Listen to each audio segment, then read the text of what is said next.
Yep. Yeah, you listen to Super Blaze. Let's go. DJ Super Blaze. Hey, It's in the mix. I'm a wild Indian, you know I go crazy. Ain't really Indian, that boy Fugazi. I just keep it player, you can never play me. You got an ass so fat, now let's make a baby. And another one. Then I'm back to the trap, I'm trying to double some. She a bad woke chick and I love her tongue. We some jurisdiction boys, we some 101s. Look, don't compare me to no Martin dog, I'm like Malcolm X. Job about our freedom, we'll leave a crack and stretch. Round of applause, boy, you know we clapping text. Chucky dog, child play, yeah, nigga, that's what's next. Open up the cans just like Arizona. Pull up mad stuff like we got the Rona. We set up jurisdictions when we buy the corner. How you claiming that's your hood and you not the owner? Be the B, I just pulled up in the need for speed. Free the land, tell the colonizers that they need to leave. Wild Indian up in my veins, you know how we bleed. You ain't gotta lie about who we is, dog, just keep it G. Yeah, you listen to Super Blaze. Let's go. DJ Super Blaze. Baby, It's in the mix. I'm a wild Indian, you know I go crazy. Ain't really Indian, that boy Fugazi. I just keep it player, you can never play me. You got an ass so fat, girl, let's make a baby. And another one. Then I'm back to the trap, I'm trying to double some. She a bad woke and I love her tongue. We some jurisdiction boys, we some 101s. Look, don't compare me to no Martin dog, I'm like Malcolm X. Job about our freedom, we'll stretch. Round of applause, boy, you know we clapping.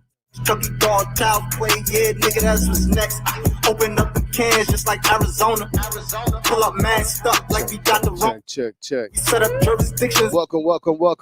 How you claiming that's your hood? It's the Autonomous Party Podcast and Mix Show. I just pulled up in the need for speed. Free the land, tell the colonizers. I am Super Blaze. Wild Inside the campaign mix. veins, you know how we bleed. You ain't gotta lie about What's left of it, you know what I mean? the G. We at war, we can't keep the peace. Since we at war, gotta keep the peace. Whack a cone, You then know what it is, man. We inside the Music Media Lounge as usual. I'll make head when we slide, dog, cause we Shout out to Mac, Dr. Green, Baron P, what up? Sit bitch with the shit. I can't keep the peace. If it pop off, Job Bricks. I'm just on release. I'm in go mode, motherfucker thief. In these streets like EBT, when we at war, make peace with me. I don't give a damn, understand. Fuck who stole this land, white or black or tan. Understand it's fuck who stole this land. Might have seen me get a little buddy these hands. He wasn't no Abbo man. A lot of these dudes is Sambo man. They full of shit like my ammo can. What they call an N-word out the wrong mouth as an ambulance. Wild Indian, get it in advance, or you can post date it. Ask around, I'm the most hated. Straight sacred, they stole acreage. No ape shit, show ain't shit. It won't be televised, I don't tape shit. Be the B, I just pulled up in the need for speed. Free the land, tell the colonizers that they need to leave. Wild Indian up in my veins, you know how we bleed. You ain't gotta lie about who we is, dog, just keep it G. We at war, we can't eat the peas. Since we at war, gotta keep the peas. Whack a cone, then I meditate. Should I need to breathe? Keep an Olmec head when we slide, dog, cause we the shit, we the shit. Rhyme so dope, my eyes low. When you move like God, the time slow. I came back for the blacks and John Doe's. Crack open them land pads, let go of them townhomes. What's a native to a native? He $5 dough if he not melanated. Pale faces got you waiting on a savior. Sending prayers up, he texting back on vacation. Yeah. God's children, give all your praise to Jesus, but how God feeling? He say put no one before him in divine image. It's you with God and Christians. I got a vision, but niggas ain't gotta listen, so they don't. We came from the soil, wasn't fucking with no boats. Bible took our spirit, English potted on our homes. Tribal families turned on us, don't act like y'all don't know. But fuck them and they grudges. We was something turned to nothing. And now we nothing's turned to something.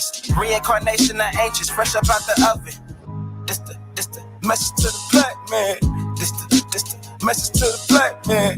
This the message to the black man. This the message to the black man. Shooters on my roof, lawyers in the coop. We can never die, bitch, we bulletproof. This the message to the black man. This the This the message to the black man. You wasn't slaves, you was prisoners of war. You stop wasting your time, these other bitches ain't important. You ain't meditating, you ain't mating with the sauce. Like what the fuck's a noodle if you ain't painted with the sauce? I find it hard to trust the pastor who rather side with the master, who preaching we should submit while getting murdered and captured. About how we should wait on God, it's never our vernacular. They get paid and praised by the dollar long as they keeping us stagnant. And niggas think they woke, huh? Like you could change a whole world through a vote, huh? Like slave masters willing to let their slave go, huh? That slave master was probably your kinfolk, huh? Fire! Fire! Fire! Bang, bang, bang. Fire!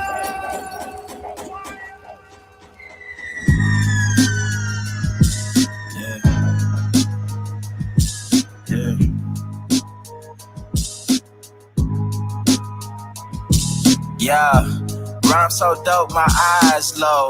When you move like God, the time slow. I came back for the blacks and John Doe's. Crack open them land patents, let go of them townhomes. What's a native to a native? He $5 dough if he not melanated. Pale faces got you waiting on a savior. Sending prayers up, he texting back on vacation. Yeah, God's children.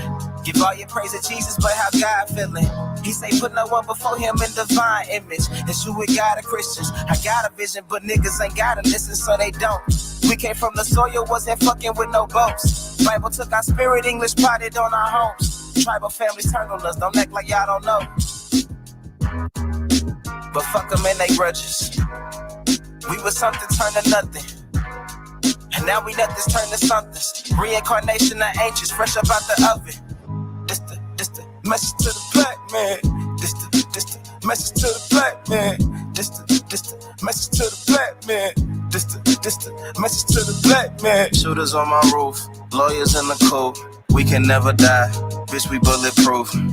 This the message to the black man. This the message to the black man. You wasn't slaves, you was prisoners of war. You stop wasting your time, these other bitches ain't important. You ain't meditating, you ain't mating with the sauce. Like what the fuck's a noodle if you ain't painted with the sauce? I find it hard to trust the pastor who rather side with the master, who preaching we should submit while getting murdered and captured. About how we should wait on God, it's never our vernacular. They get paid and praised by the dollar long as they keeping us stagnant. And niggas think they woke, huh? Like you could change a whole world through a vote, huh? Like slave masters willing to let their slave go, huh? That slave master was probably your kinfolk, huh? History in reverse, a black king strategy. When blacks were your majesty, they always hide your pyramids but point to where the castles be. Aristocracies with your last name patent accurately. Yeah. And I ain't even tell half the shit. Like, I ain't even tell a quarter of the shit. I'm just getting started. Y'all niggas rap about busting guns and all this weird shit. I'm trying to get my people back, nigga. From the corner of the streets I found, I picked the phone and the road. God talk. Take the one. Let him open his eyes. See clearly. They study you 10 niggas, try cloning my image. They tried to get me up, praising for me just like a dentist. I love your optimism, but surely I'm something different. Blindfold me in the cave and you still ain't blocking my vision. Gunshots break out, all our school hang out. So much killing that they shorties can't even do playground. Shorties ain't hooping, but they're shooting up in school playground. They been in jails when they could've built a new playground. No pork, no ham, after school programs. White girl, they rather you sell that Lindsay Lohan. They gotta sell for your ship, you go in that ocean. Get your feet and you feel they beating off your emotion. So what's your life like? Zebras in that field, get your stripes right. We was in the field, D-Flow man shooting dice. You was in the crib, somewhere staring out the pines wide. I was in the field shooting ops through the blind sights in hindsight. Remember seeing mama working through the hurt. Granny like you in the streets, but really you should be in church. Granny forgive me for living the way I shouldn't. Know you told me keep the faith, but the pain and the hate took it. I tried living straight, but somehow I remained crooked. Devil got me living dirty like pussy that need cushion. Not that same young man you was eating banana pudding. Not that same black baby you cushioned all in your bosom. Now it's time to fire.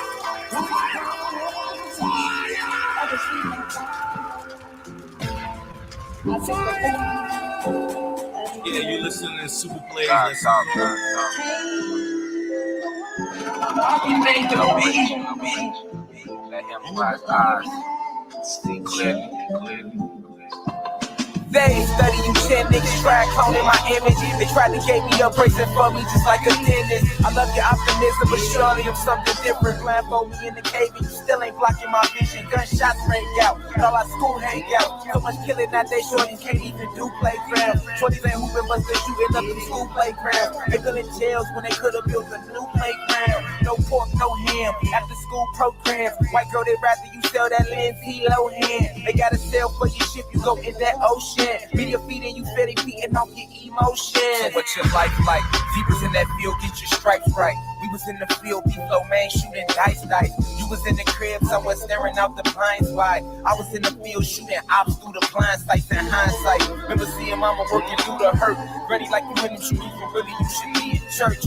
Granny forgive me for living the way I shouldn't. Know you told me keep the faith, but the pain and the hate took it. I tried living straight, but somehow I remained crooked. Devil got me living dirty like pussy that need cushion. Not that same young man you was eating banana pudding. Not that same black baby you cushioned all in your bosom.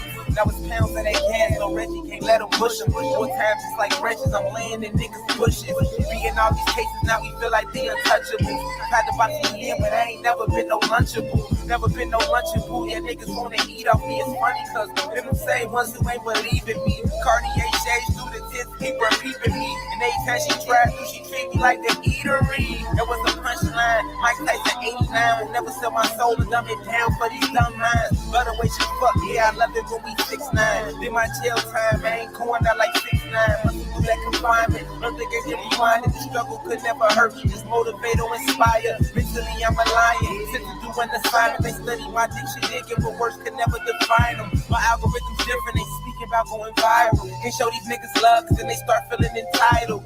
All you need is God, but you won't find them in the Bible. And yes, I'm a starting as I predicted my arrival. I will never fear no oppressor. Black God, boy, I let him shit me up every week with my ancestors. Yeah, half broke 7-4, you know how it goes. For that bread, I go Peter, they know how we roll. Just like strippers, you don't always catch me down that pole. Virus flow, you challenge me, your ass don't get exposed. Just like strippers, you don't always catch me around that pole. Virus flow, you challenge me, your ass don't get exposed. Of course, fucked up when they let me shine. Let the melanin show. Such a beautiful glow. I wanna put my Drake 3000 in your love below. Fire!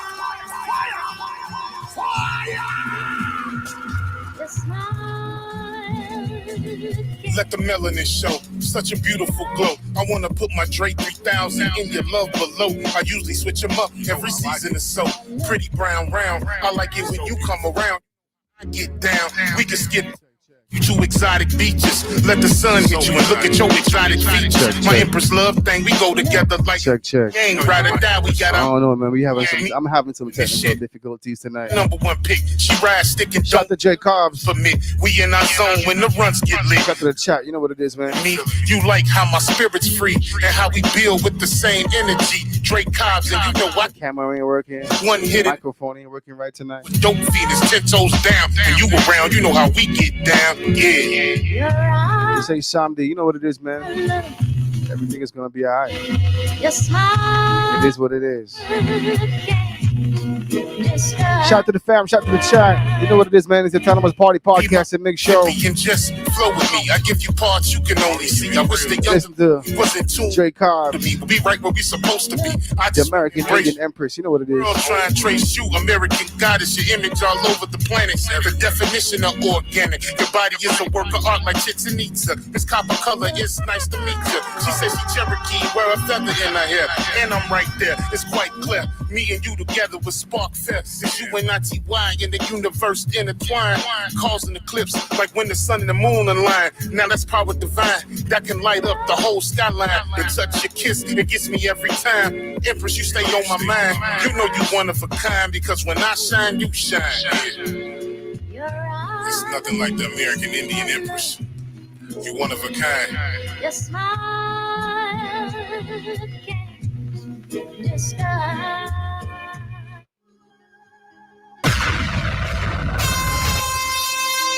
DJ Super Blaze is in the mix.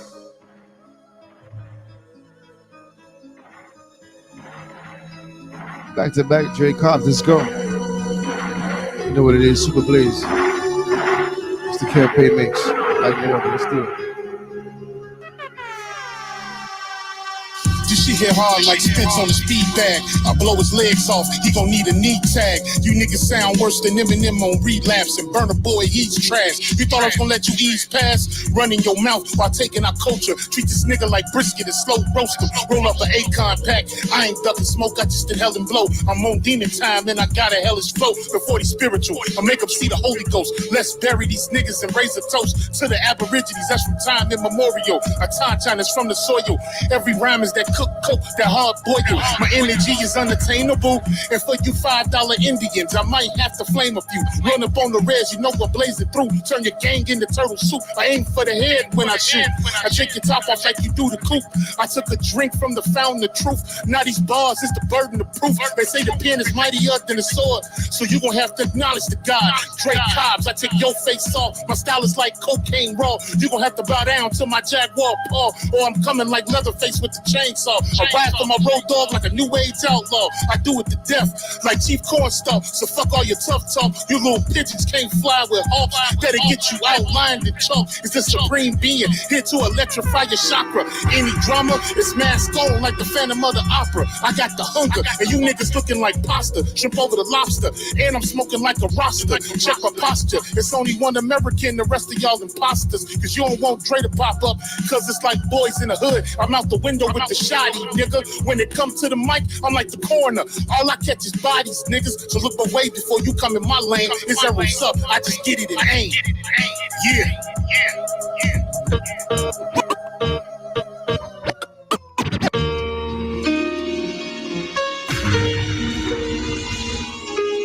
Yeah, you listening to Super Blaze. Let's go.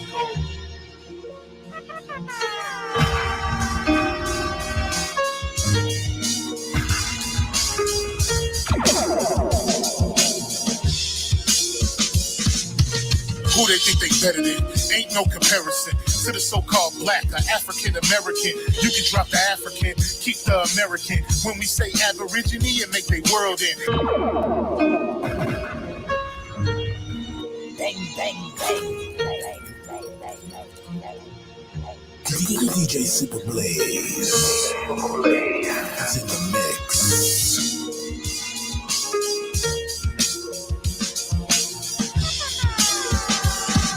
Let go. Better than. Ain't no comparison to the so-called black or African American. You can drop the African, keep the American. When we say Aborigine, and make they world in. Born in the same dirt my ancestors buried in. I come from a god and a goddess, so what that make me? Not even Basquiat can trace me. Not even Van Gogh can paint me. The MC in me is the God MC. Who's the God in me? I'm focusing and let my mind be free. You too blind to see. The Jews I give is real. It's been real. These ain't shots, they missiles. All you gonna hear is the whistle. Lyrically, this the execution. My verses start revolutions for my people seeking restitution. Since the beginning, fuck evolution. Or maybe my reality is all a dream. I put it together like I was sowing seeds. So it seems this is that audio dopamine. Go against the machine. We put you where nobody can hear you scream. And sing you to meet your Elohim. My nigga, this is savage mode. It's something that you can't go. It started with a spark and I'ma let it explode. I was given the cheat codes that'll let me dump and reload. And go through them waves like a fucking torpedo. You dealt the cards of life. I just cut them diamonds with the ace of spades. Y'all scatter like roaches when they facing raid. Or vampires when they facing blade. I'm trying to get next to Shireen like I'm getting played. You still stuck as a mental slave. You still stuck in that mental cage. While I'm making easy money, pipping holes in style. This my coming to age. Crowd roaring when I'm coming on stage. And when I'm done, they gonna be cheering my name. Drake Cobbs and nah, I ain't quit my day job. I spit bars. I really rap on my day off. That's real shit. Just give you some tools you can build with. Aim high even if you still miss. Just keep going. It's a climb to the top. And I'ma keep flowing. Down Lake Shore, I'm Chicagoan. Turn up.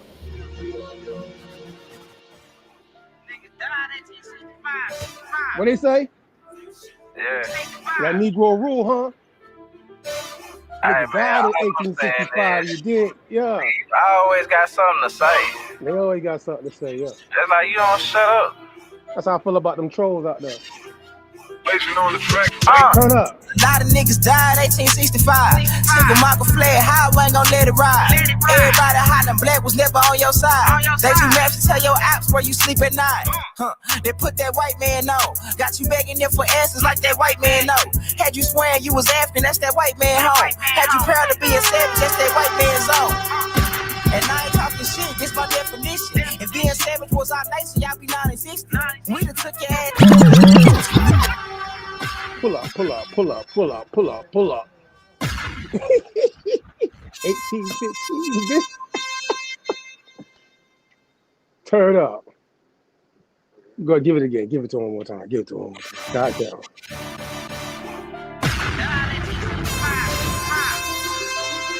Yeah. Hey man, all I'm saying is, nigga, you always got something to say. It's like you don't shut up. A lot of niggas died 1865. Single Michael fled, how I ain't gon' let it ride. Everybody hot and black was never on your side. They do maps to tell your apps where you sleep at night. They put that white man on. Got you begging them for answers like that white man know. Had you swearing you was African, that's that white man home. Had you proud to be a savage, that's that white man's zone. And I ain't talking shit, this my definition. If being savage was our nation, y'all be non-existent. We took your ass out when we was in them kitchens. Instead of showing you how to live and how to maintain business. Listen. Supremacy fake. Only way that shit real is if you do what they say. Economy, you heard it. Get it. God to the gate. So when they say they fear God, now you know what they made. What do you say? Shoot some, move some, shoot some, move some. Put us in the same room and go down. Hit a nigga with that boom, he'll go down. Okay, let's go. It's Labor Day weekend, goddamn. That's what they say, right? Hope you took off for this Labor Day weekend and took, a little labor break, because it's been, I know the economy has been crazy. Music Media Lounge, coming out that campaign mix by my man Super Blaze. Tap in with us. Y'all gotta like the channel that we're building just for the music and the videos and all that. You know what I'm saying? And we're gonna put that in the chat in a second so y'all can go and tap in and support. I appreciate it. You know what I'm saying? We will appreciate it, the party. You know what I mean? Again, shout out to musicmedialounge.com. You can tap in anytime to their website and definitely get the music. You know what I mean? They playing basically 24/7, 7 days a week. Shout out to my man Tig. I gotta just always give a shout out. You heard? Could be in the studio. We live. And we cross over from the mix show into this podcast vibe that we get ready to do right now. That we've been doing for a while now. You know what I mean? So from one campaign actually to this campaign, you know what I mean? From the Biden-Trump last joint to this joint, we've been active. We've been outside, you heard me? Even during the pandemic, we was outside. So, at the end of the day, I appreciate everybody that's tapped in with us tonight, though. Miranda, the piece to the party. You know what I mean? And at the same time, the harsh reality is live life autonomously. And shout out to my man, God of Green, Baron P, obviously Blaze, Humble with the news. Tecumseh. I gotta shout out to Tecumseh. I got something for Tecumseh. Did a joint. Yeah, I gotta go check out the Inquisition series we got on here. The high quality he put out. And we're gonna play a piece of it tonight. But at the same time, you know what I mean? Make sure you tap in, because the conversation surrounding a part that he covered, you know what I mean? Being Labor Day. We just came out of a summer, you know what I mean? I don't know what they're going to call it this year because of all the stuff that's going on. But this summer that he obviously the joint on, it's called the Red Summer. So we're going to want y'all to tap in on that and go back and watch it, the whole joint. But we're going to play a clip of it, you know what I mean? And we're going to get it in. I'm ready to go, God. You ready? Let's get it. Tap in.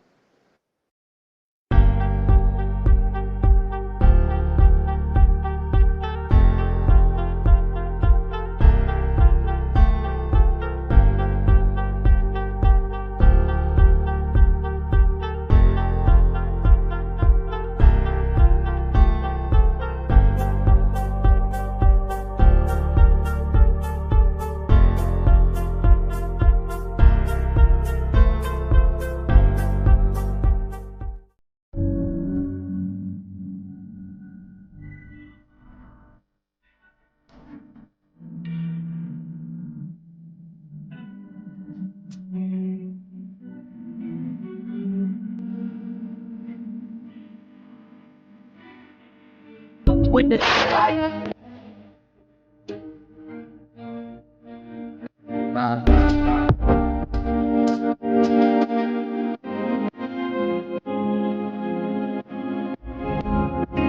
Yo.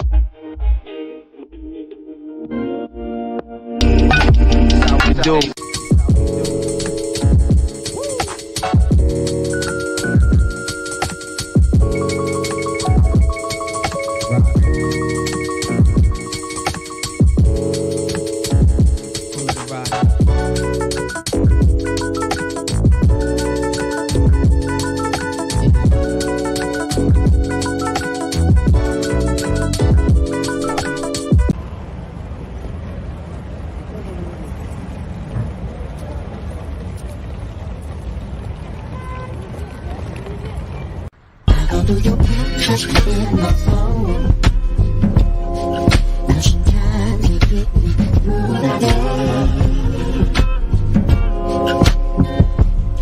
Whenever I start to feel alone, I just play your voice louder than I say before things change.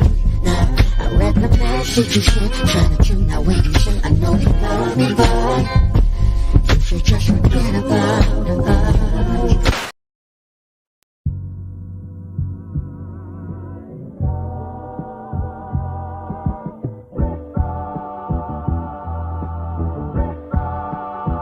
This could take quite a bit of time.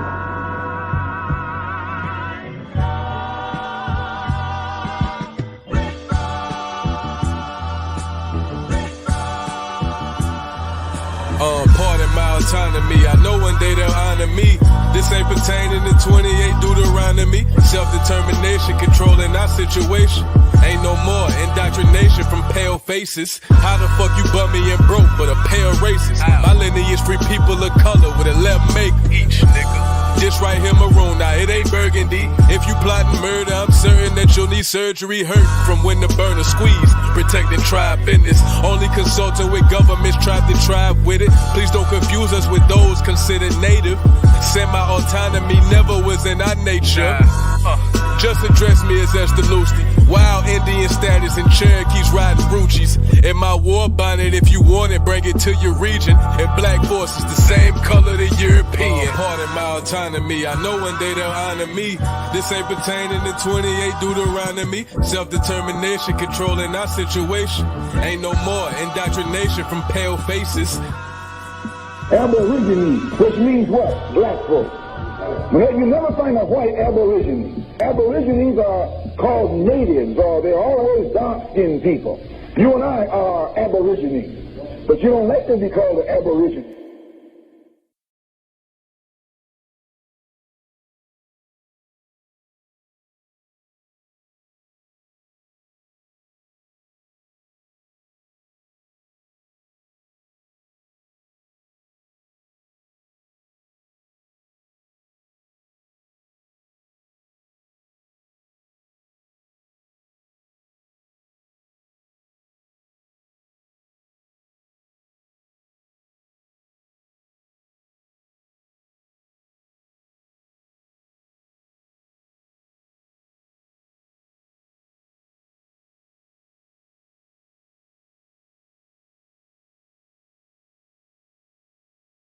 Top head steering wheel, I'm massaging. Cadillac drop tops, I be massaging.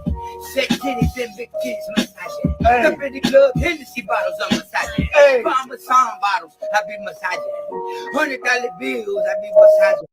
Cadillac's guarantee, I massage. Dig a little crown royal, you be massaging. Step in the club, up on the ice on the rocks, I be massaging. I never stop. Come on, baby. Cadillac and Cadillac rims, I be massaging. I rock a big speedboat, I be massaging. I got a GPS, I be massaging.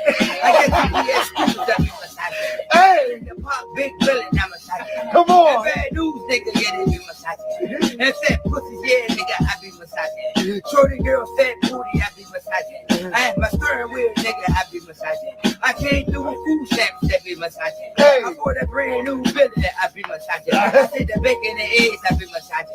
The crystal. Americans. Right now, the COVID-19 vaccines are available to millions of Americans. And soon, they will be available to everyone. The science is clear. These vaccines will protect you and those you love from this dangerous and deadly disease. They could save your life. So we urge you to get vaccinated when it's available to you. That's the first step to ending the pandemic and moving our country forward. It's up to you. Our fellow Americans. African American Boule Society, and what impact do they have on the African American community? The African American Boule is a clandestine organization with significant influence over the African American community in the United States and the Caribbean. Established on May 15, 1904, under the Sigma Pi Phi fraternity, it was conceived by Henry Minton and founded by Eugene T. Hinson, Robert J. Abel, Algernon B. Jackson, Edwin C.J.T. Howard, and Richard J. Warwick Jr. This society, often referred to as just the Boule, comprises wealthy black individuals who recruit members primarily from Greek letter organizations and universities. Members of the Boule are initially drawn from these Greek organizations, where they commit to Greek life before swearing oaths upon climbing the ranks of the Boule. Their roles within the organization are designated, with the head being referred to as Grand Sire Archon, and subordinates as Sire Archons. New male members are known as Archons, while women are called Archouzels. The Boule operates as gatekeepers for white society, promising its members wealth and notoriety as long as they uphold the status quo and never disclose the secrets entrusted to them. Modeled after the Skull and Bones secret society at Yale, the Boule maintains a strict code of secrecy and influence. Prominent figures like W.E.B. Du Bois, Martin Luther King Jr., Jesse Jackson, and Obama have been counted among its members, reflecting its significant impact on African American leadership and society.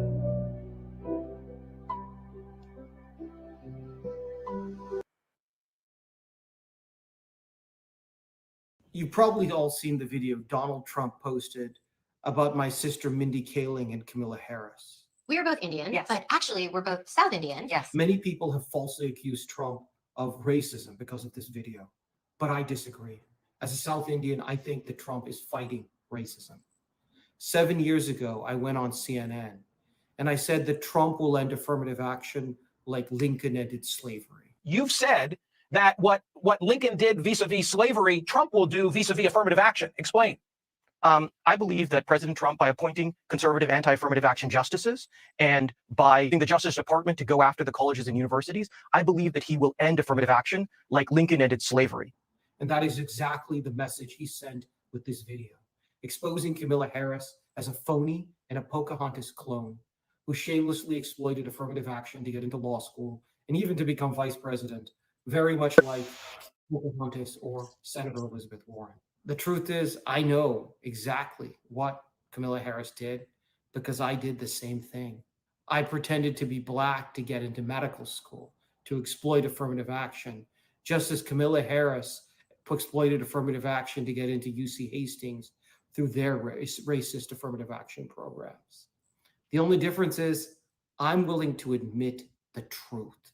I have fought affirmative action racism, both in Proposition 16 and the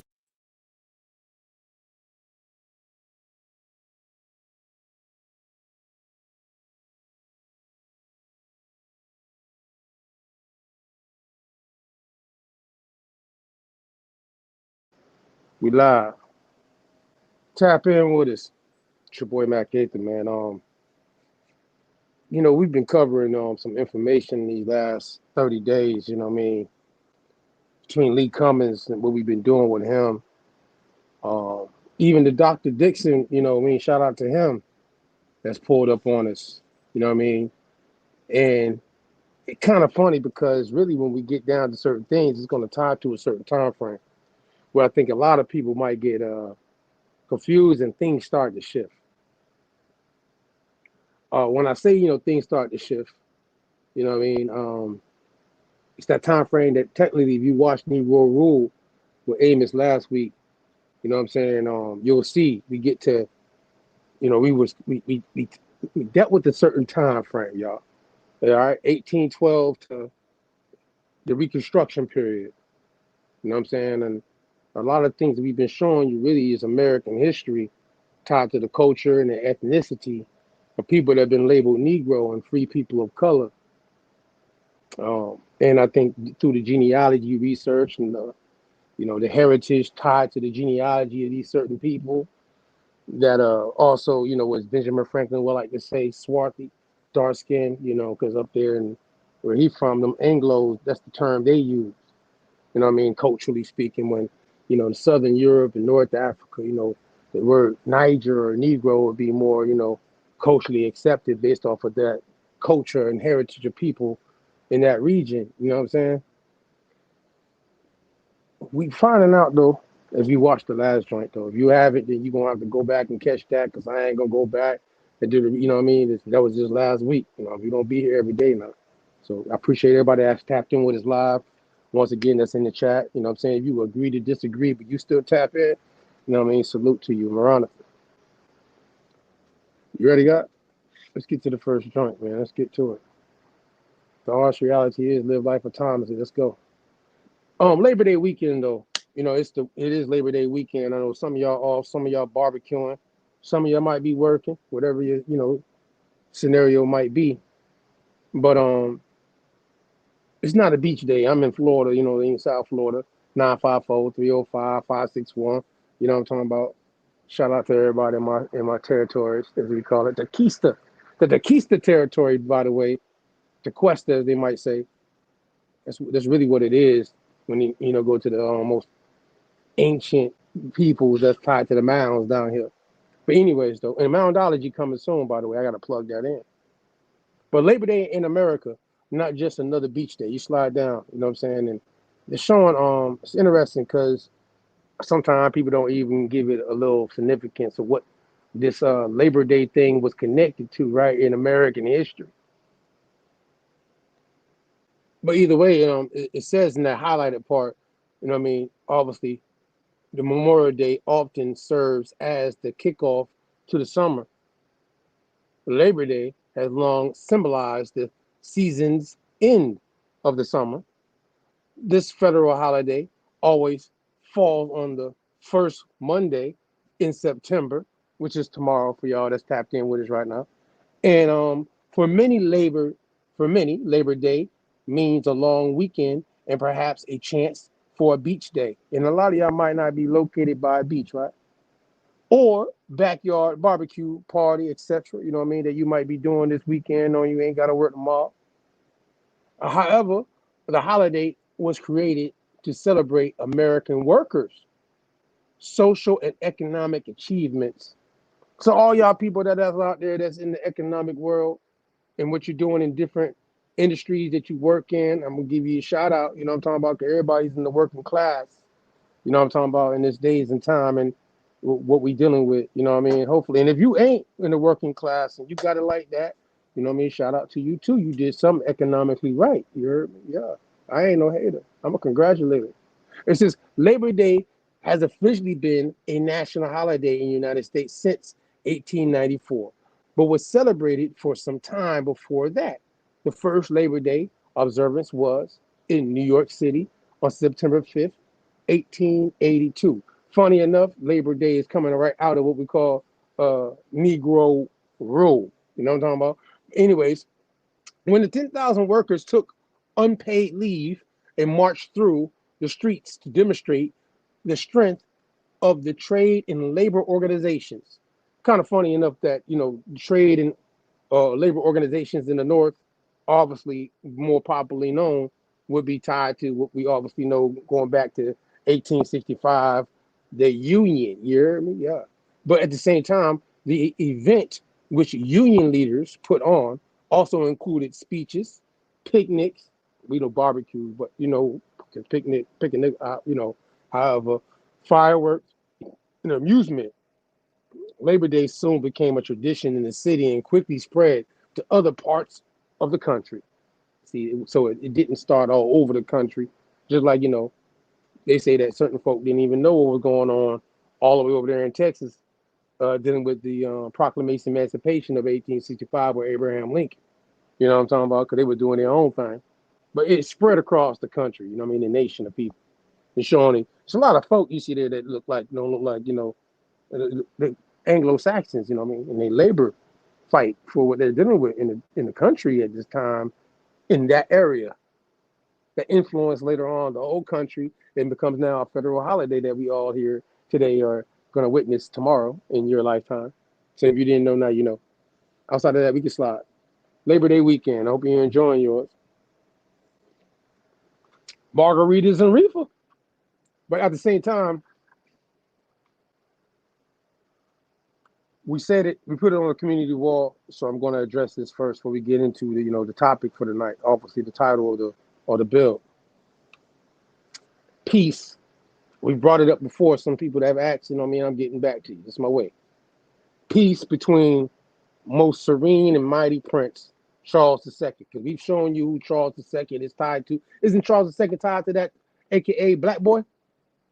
God, you sent Monte, homeboy with the news, when we did the King James bill, and in that picture that they broke off the nose of his face and all that, right? That's the same person, right? Or is it tied? Am I wrong?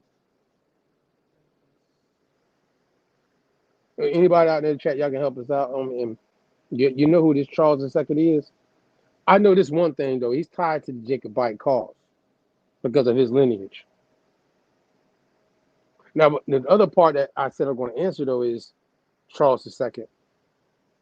In his time in rulership, obviously after King James, you know what I mean? Yeah, okay, same Charles. All right, thank you. Right, man. Shout out to Alpha. You know what I'm talking about? In that same, this is in 1677. So this is obviously, beyond the time frame of King James that we talked about, a couple, week or so, whatever it was. Now time be flying. But this Charles II that we also have shown pictures of, that's tied to what we call the Stuart line. You know what I mean? Which is obviously going to be tied to this another term called the Jacobites. I had to throw this because it's all connected now. So pay attention to what I'm saying. Of the Jacobites that Charles II obviously is going to be tied to. You know what I'm saying? This is going to be leading into the time frame of the Jacobite Gleanings, that book that you can go get. And obviously the people who are obviously loyalists, not to Britain because of it's just Britain. They're loyal to Britain because of the Jacobite cause tied to the Stuart line, which is tied to King James VI. However you want to go about it, right? That's pale skinned folk, swarthy folk, you know what I'm talking about? All who are subjects and are loyalists to the Stuart line, which would be called Jacobites. So they came into America though, because now, this obviously is dealing with a treaty called the Middle Plantation, right, y'all? And the Middle Plantation Treaty is in Virginia. And obviously, the same people who set up the 13 colonies later on, was obviously the 13 colonies were set up prior to even your KJV being established, by the way, underneath King James VI. But however, this time frame later on, 70-something years later, you say, as it says there, the 29th day of May in 1677, as you can see there, you know what I mean? London, boy, I'm gonna tell you, London involved the European connection. You want to know, right? Well, London's involved with a lot of this, from documents from back then to even your time frame of that Second American Revolutionary War. But the Indian kings and queens is which I want, somebody, and I said, all right, you can go to the next joint, guy. And I just want to make sure that's on our community wall. If you know what I mean, you tapped in, you can obviously go look at that link. You know what I mean, go do your research. So this link though right here though that I got here is this is where we took the picture from, that put on the community wall, which is tied to a certain, shout out to the organization tied to the tribe that you see at the top, Maharan, you know what I mean? That group of Aboriginal people.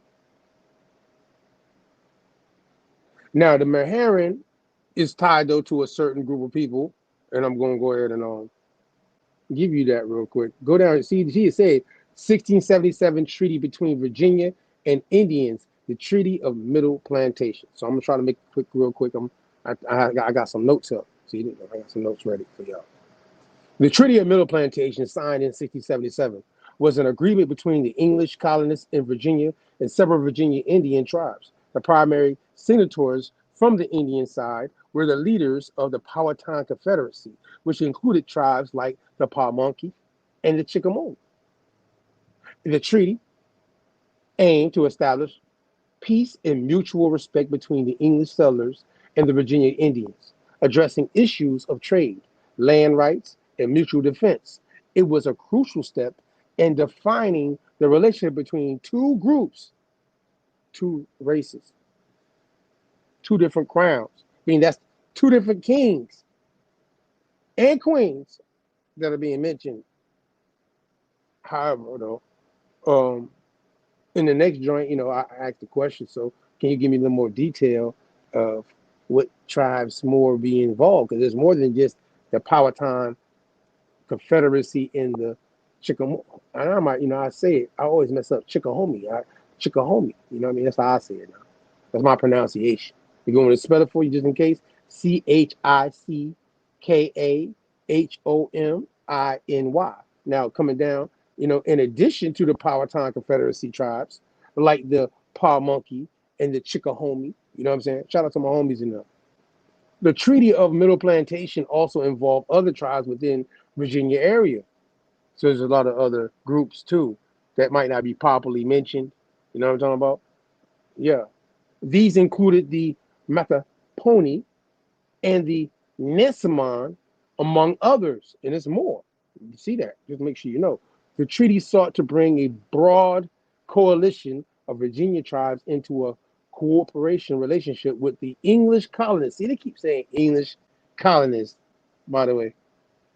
But see, no, it's not English colonists, because anybody that's tied to Charles II, it was tied to the Stuart line, which is tied going back to King James, who is tied to the original person, not only that unified the people who will be subjects underneath him at this time, but even going into this time of Charles II, these people will be considered British subjects, even going into the time frame of, that popular 1828 Webster Dictionary joint.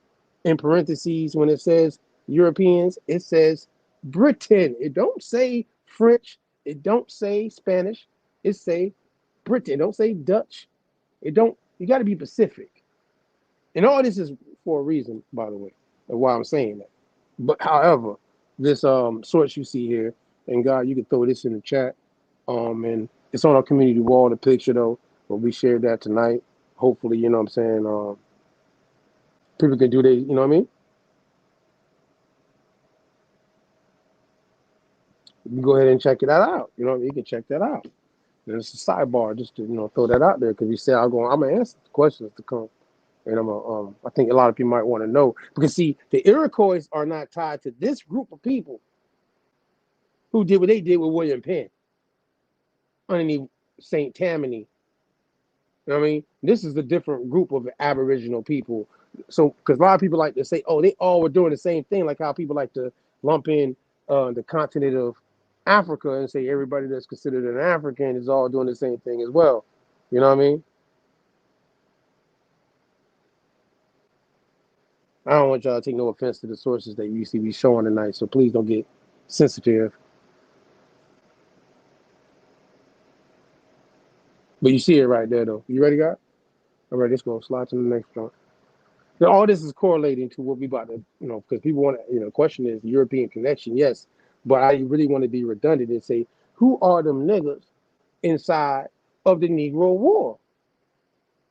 Yeah, I didn't want to say it like that, because that's not going to be educational enough. All right. I didn't want to say it like that. So also what we put on our community wall, but you've probably seen it. I know you've seen it, because shout out to y'all that like community wall sources we put there.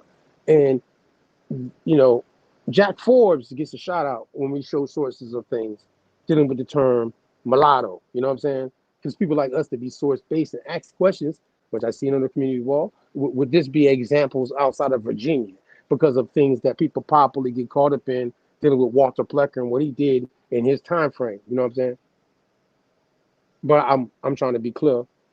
and give clarity to it.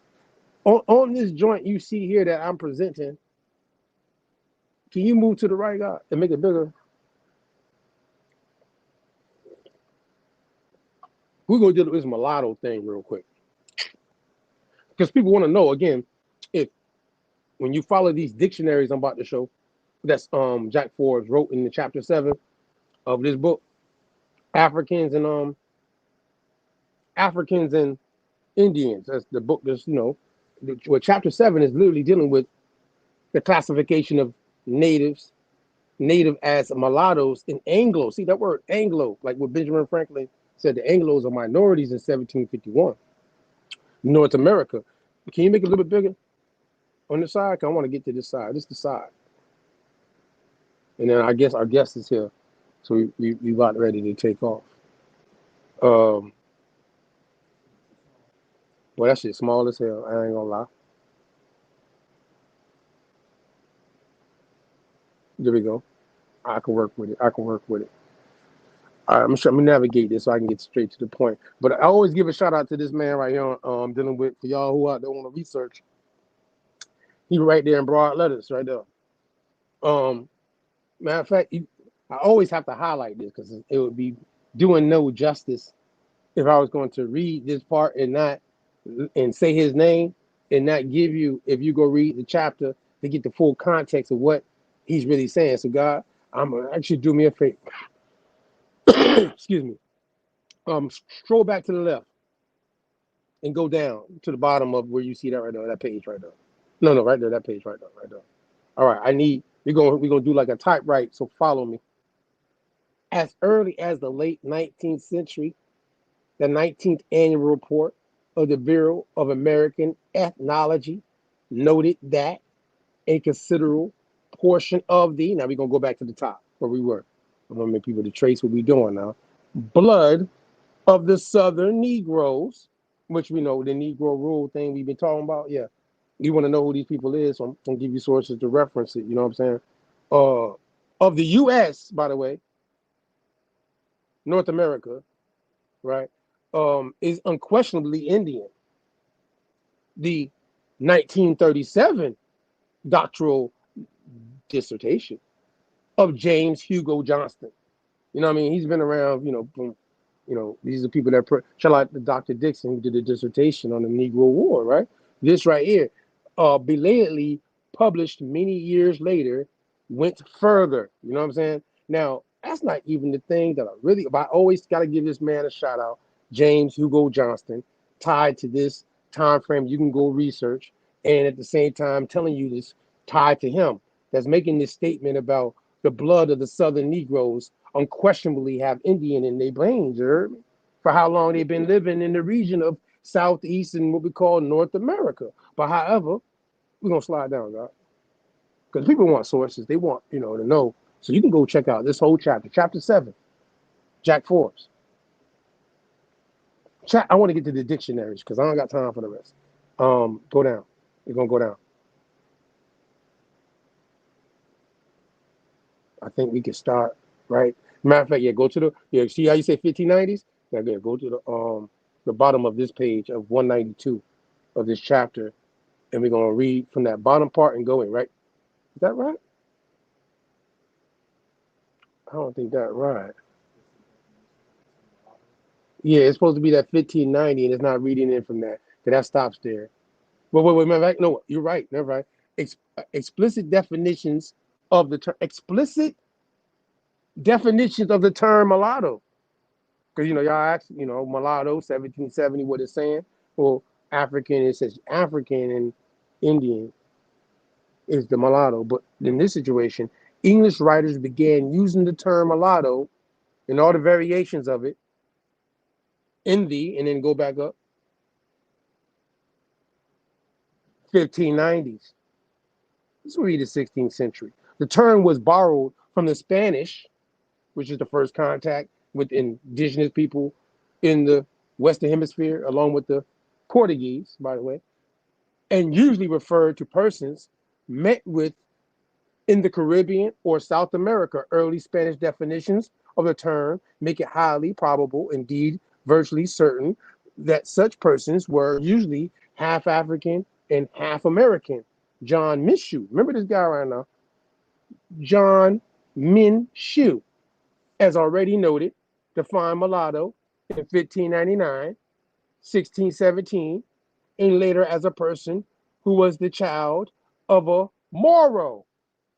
That's the Latin term for Moor, or a blackamoor, and one from another nation. So any blackamoor, basically that mixes with, or Moro, that's mixing with any nation outside of their ethnicity, would be considered a mulatto. It's clearly breaking that down in the time frame of the first mulatto. And obviously this is tied to the Americans because of the fact of who's coming over here, tied to the ethnicity of a certain race, and that's mixing with the indigenous people. John Floro is another person you can go look up. 1611. That's the same time as that 1611 Bible, ain't it? King James. Now, it say does not include mulatto in his dictionary, but it has mulatto, a little or young mule. A mulo, that's like that Moro.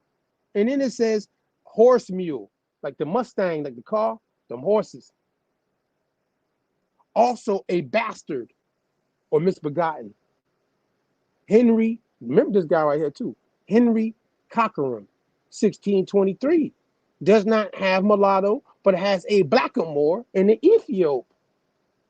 Thomas Blunt, 1656, continues the Mishnah definition, mulatto, that's the Spanish, the son of a blackamoor and a man of another nation, or contra, one that is of the mongrel complexion. That's still going to be tawny, by the way. A mulatto is a great mule.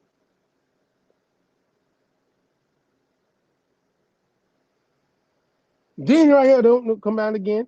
1658. We walking you up a timeline on this mulatto term for a reason, as we showed on the community wall to 1770, right? Because someone asked, and I'm going to reply. This is my way. And then it says again, one whose father is a blackamoor and his mother of another nation, or contrarily. But in 1702, John Kersey broadens the scope of the concept. A mulatto, the son of a Negro or Indian woman, and a man of another nation. What year is that again? Yeah, 1702, right? So that means that that same treaty that Charles II did with Indians in 1677 would mean that if any of those mixture of people that did that treaty together, they will fall into the category of being a mulatto, right, y'all? A mulatto.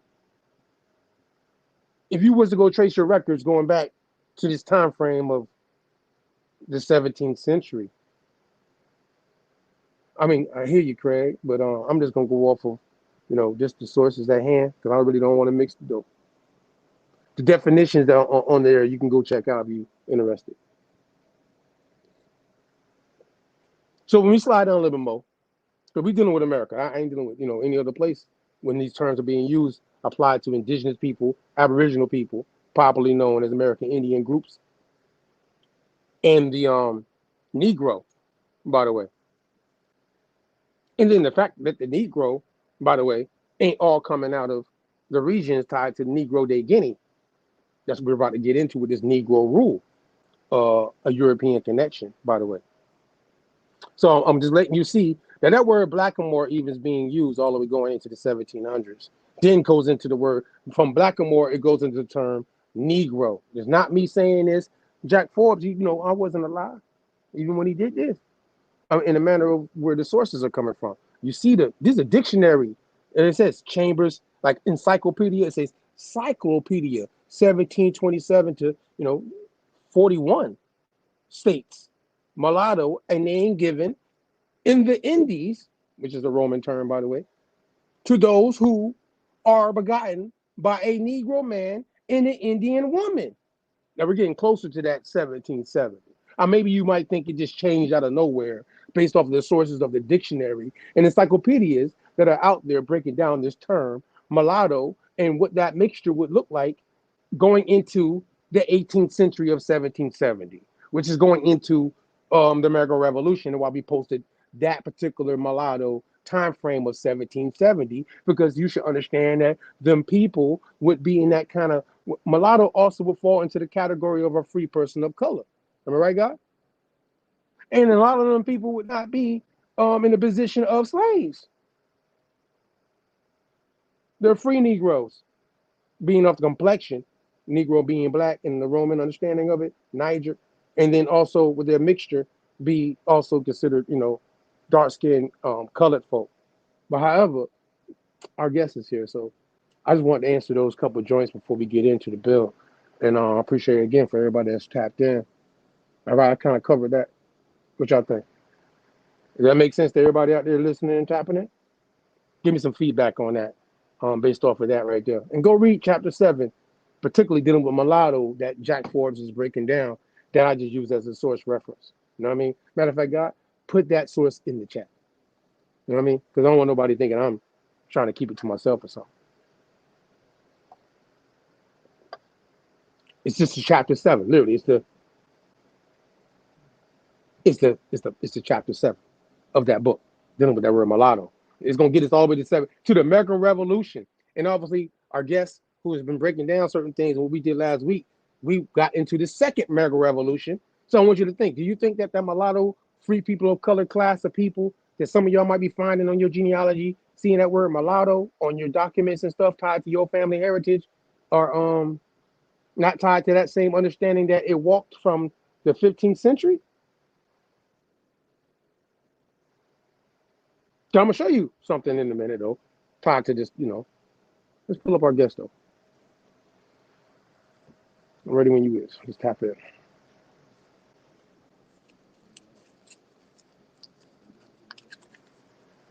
Oh, okay. Well, he'll be back in a minute. Hold on 1 second. Let's pull up the next chart. Let's keep it moving. Crowd, wait. I got my cards ready for this one.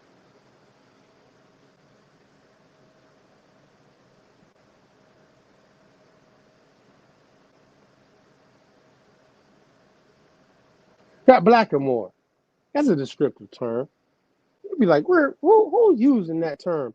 Like, what I thought about based off the English situation that, what I'm saying? We're dealing with like that term swarthy and stuff like that.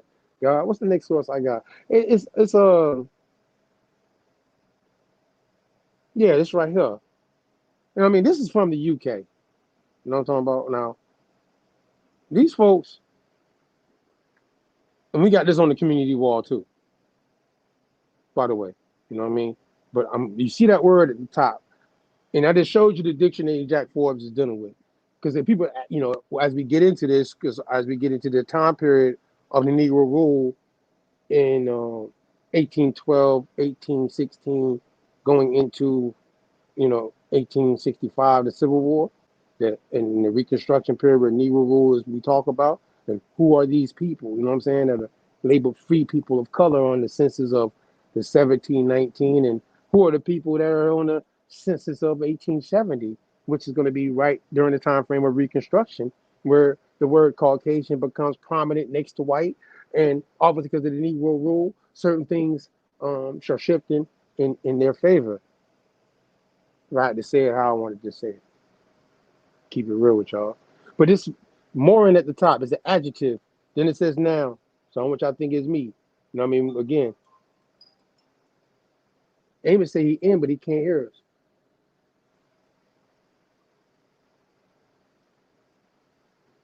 You can't hear Amos? Oh, there you is. You can't hear us? You might have a you gotta have a mic issue. Everybody in the chat, can y'all hear us? Okay, you came on live. There you go. Can you hear me now? Yeah, I hear you good now. Can you hear me? Yeah, I can hear you. I bet we in the game. I was trying to use an external mic, but it doesn't seem like that's working. Ain't no pressure. Ain't no pressure. I appreciate you joining us tonight. You know what I mean? Because you obviously gonna inspire when we talked after last week's Sunday, dealing with who are these Negroes that's tied to this Negro War in this time frame from 1812 to the Reconstruction period, tied to what you breaking down with the Negro Rule, right? Right. I'm just going to give clarity to what I understand. Maybe, you can add in, as I know you will. What you think so far? Have you heard anything I've said, or you've been not hearing nothing? No, I didn't hear anything. I think it's because I had this plug-in mic and I couldn't hear anything. So Damn, man. Please forgive me, my brother. So yeah, I Ain't missed no pressure. everything that you was touching on. Okay. But, well, once again, thanks for inviting me in, brother Mac. No, thank you for joining us, man. I know you say you're under the weather. You all right? Yeah, I'm coming down with something that's scratchy through, coughing. So I'm trying to. I hope you. I got a cough too, bro. I ain't gonna lie. You know what I mean? I ain't gonna lie, boy. I've had a cold, and it's taking a little while for that bitch to get away from me. Yes, Lord. I don't know if there's something spraying in the air, brother Mac, but I just got like sick all of a sudden, man, out of nowhere. So Hey, man. Every time they say, when school come in, it's always flu season, right? Yeah. You know what I mean? And being that Labor Day marks, that weekend marks that the end of a season, as I just read a minute ago, you didn't hear that, but it obviously showing that we are coming into a season of the fall, and boy, the cold comes in with the fall. You know what I'm talking about? Yeah. I ain't gonna. But as long as you're feeling better, you're gonna get better. You're gonna be all right. You know what I mean? I appreciate you again for joining us tonight. You know what I'm saying? So I wanna get with you and just have this conversation. You know what I mean? Okay. You see the link on the screen right now? I do. It's the Morian. The Moryan term. You know what I'm saying? That Moryen. You know what I'm saying? Yeah. And then the Morine.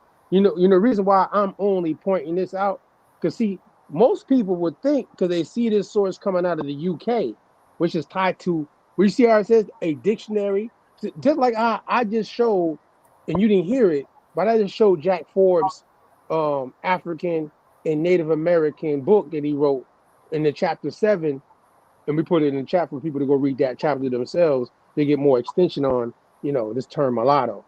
And in the same situation, though, the blackamoor term, is tied to what the UK is saying. Look, it says up to 1700. You see what it says at the top? Older Scottish tongue, up to 1700. Yes, I do. Yeah. Okay. All right. So that means that the people of the time frame of the 1600s understood what this term meant. You know what I mean? And what it was synonymous with. Would you agree with that? Totally, 100%. Yeah. All right. So this word Moryan and this word Moryen,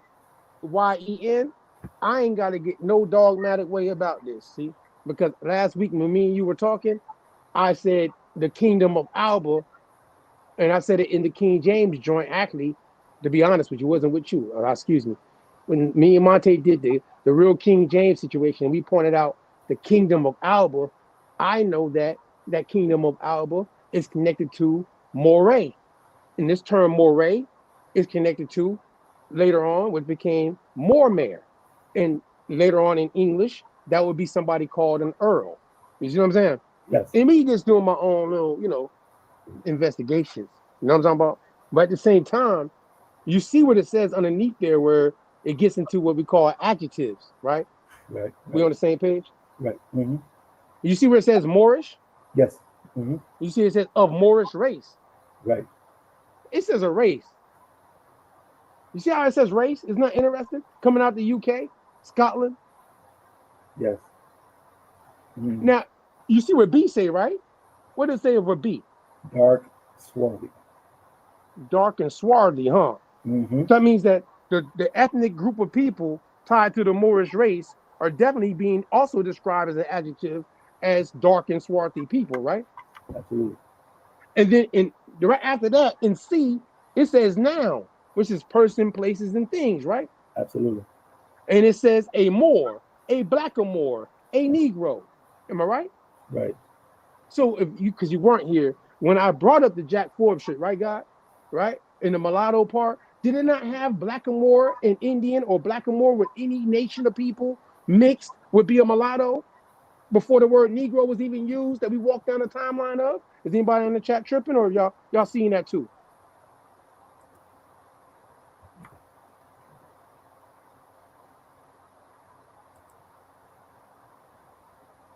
Am I tripping, y'all, or y'all see it? So make sure y'all out there catching up that we talking about. Because this word swarthy, right? Amos, that Benjamin Franklin is using in 1751, right?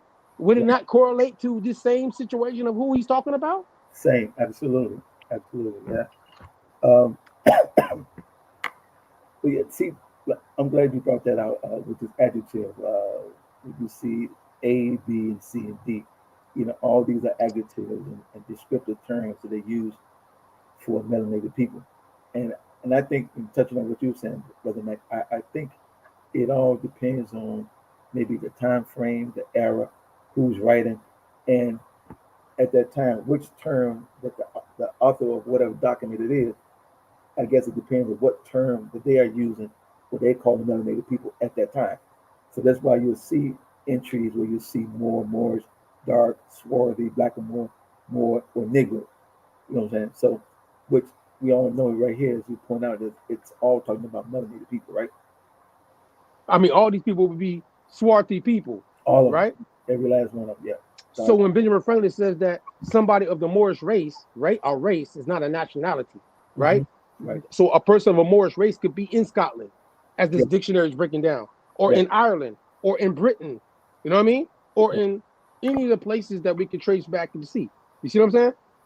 The Moorish. Because see, people don't understand that Negro de Guinea that we're going to get into in this conversation that might not even take place fully tonight, is not a part of this Moorish race. They're still dark-skinned people, and later on being called Negroes by the Portuguese, but they're not in history tied to this Moorish race, who also are being described as Blackamoor, Negro, and Swarthy that Benjamin Franklin is referencing, who are migrating in 1751 to the Americas. Do you agree or you disagree? Let me know. So what you're saying when you see the term Negro de Guinea, they're not talking about these people. They're talking about somebody maybe a native of the continent of Africa. Is that what you're saying, Brother Mac?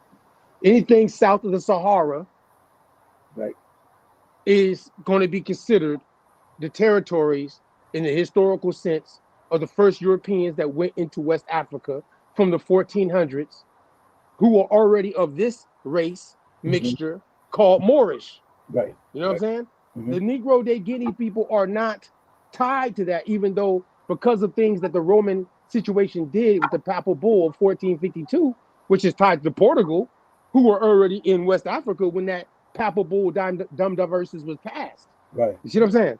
So I understand this timeline. I mean, we ain't gonna get into all that fully tonight, but I'm gonna point it out. And anybody got something to go against it, let's walk down the timeline.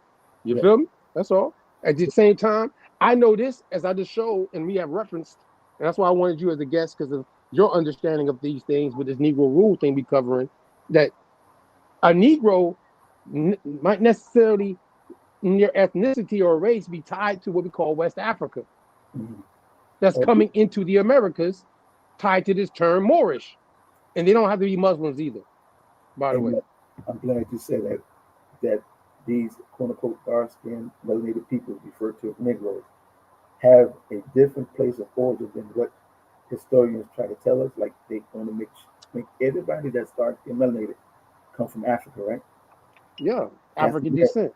But what we show and prove today, that you had dark-skinned, melanated people coming from Scotland, you had dark-skinned, melanated people coming from Ireland, you had dark-skinned, melanated people coming from Wales, France, you name it. You know what I'm saying?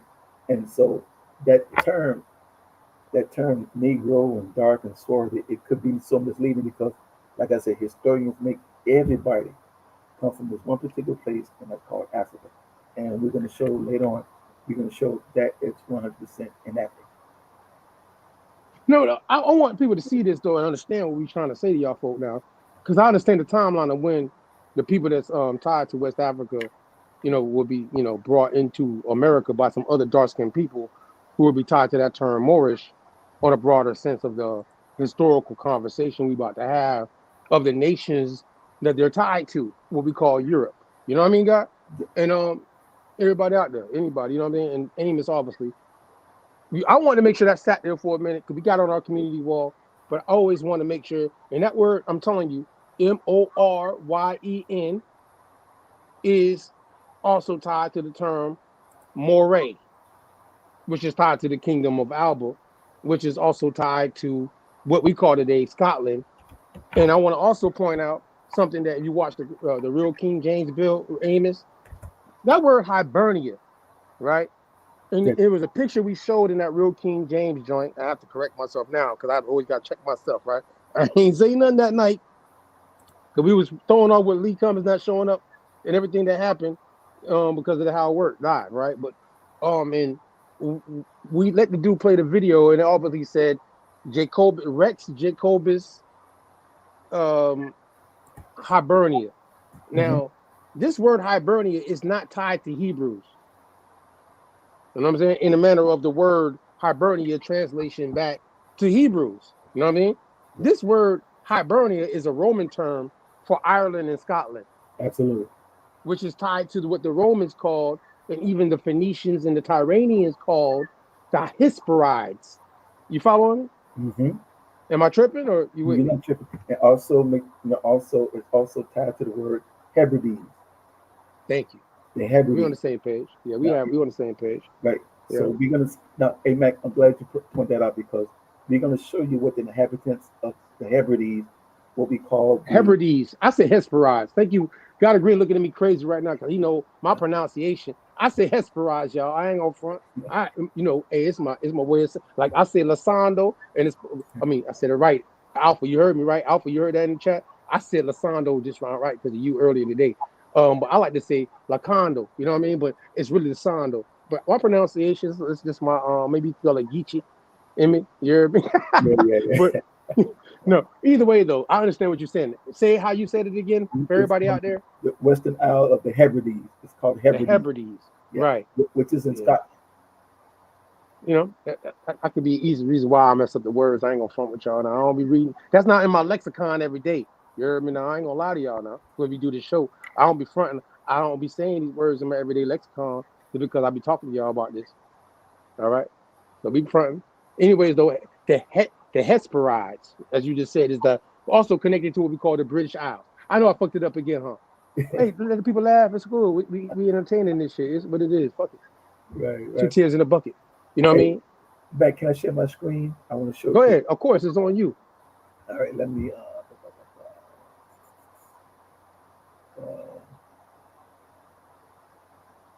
Let me see. Share screen. So since you mentioned the Hebrides and we're talking about Scotland, let me bring this up. Give me 1 second. Let me bring up the other one. 1 second. Description. Here we go. I'm going to bring this up right now. Since we're talking about the Hebrides. Now, the Hebrides, Scotland, it contains a lot of, I don't say a lot, but quite a few islands, right? Mm-hmm. Now, a good book to read for us to get an understanding of this is called A Description of the Western Isles of Scotland, containing a full account of their situation, extents, soils. What did it say right here? Give me a second, Mac. You got to bear with me. I got so many tabs open to make sure I get this correctly. This book here. The book was written in the 1700s by a man named Martin Martin. Okay. All right, and I was gonna. My computer acting slow. All right, here we go. As you can see it, it's called A Description of the Western Isles of Scotland, containing a full account of their situation, extent, soils, product, blah, blah, blah. I'm not going to read all that, but just to show you that this book was written in, I want to say 1745, by a guy named Martin Martin, who's also from Scotland himself. Out of Scotland, the Hesperides. And so he traveled throughout the Hebrides, and he was writing down his account of the inhabitants of the Western Isles of Scotland, right? So let me go to page 194. So we can see some of these islands. He gives you a description of what the individual look like. So when nobody's saying, his brother Mac and brother Amos making stuff up, let me see if I can find it. Mac, give me 1 second here. It's on page 194. No, you good. Let it ride. All right. And again, shout out to everybody that's in the chat. Be patient with us as we lively go through this conversation tonight, And please, they can actually download this as a PDF, so they don't have to purchase the book. But you can download the book And I want to take you. Okay, here we are. Now this is page 194. If you can see this, let's see if we can blow this up. All right. It says the inhabitants of this isle generally well proportioned, and their complexion is, for the most part, what does that say, Mac? Black. Black. Now, Can you make that bigger for everybody? I yeah. want them to see that shit. You heard me? Yeah, I want them to see this. Yeah, I don't know. We ain't gonna know. Let them see this. I'm blowing up so yeah they can see this. Now that's just one. This is just one of the islands in Scotland. Yeah, one of the islands in Scotland. We never said that the whole scope of Europe is black. Oh, for the record, you know what I mean? But there's areas that we could definitely. Yeah, I can. Yeah, I'm on. Yeah, let's go. Go ahead. Let me see. This computer is tripping with me tonight, Mac. Give me a second, man. It's running slow. Come on. It's all good. Either way, go back to that joint that you showed, because I don't think people caught that part though. You heard me? Yeah. I don't think they even caught that part. Like let that go back and let that marinate. You know what I'm saying? Yeah, that shit right there, that was heavy. I don't think people understand what they saw right now. Because you see how we always do this, Amos? We gotta, like, they want descriptions of people, so we gotta take them back before we even get to the time frame of who's involved in the time frame that the Negro Rule. You know what I mean? You gotta understand the history tied to this, like, groups of people. You know what I mean? And that's why we're gonna make sure you understand. You know what I'm talking about? This wasn't put in the books yet. The way we doing it live, by the way. There you go. A description of. There you go. We getting there. Give me a second. We getting there. This computer's moving extremely slow.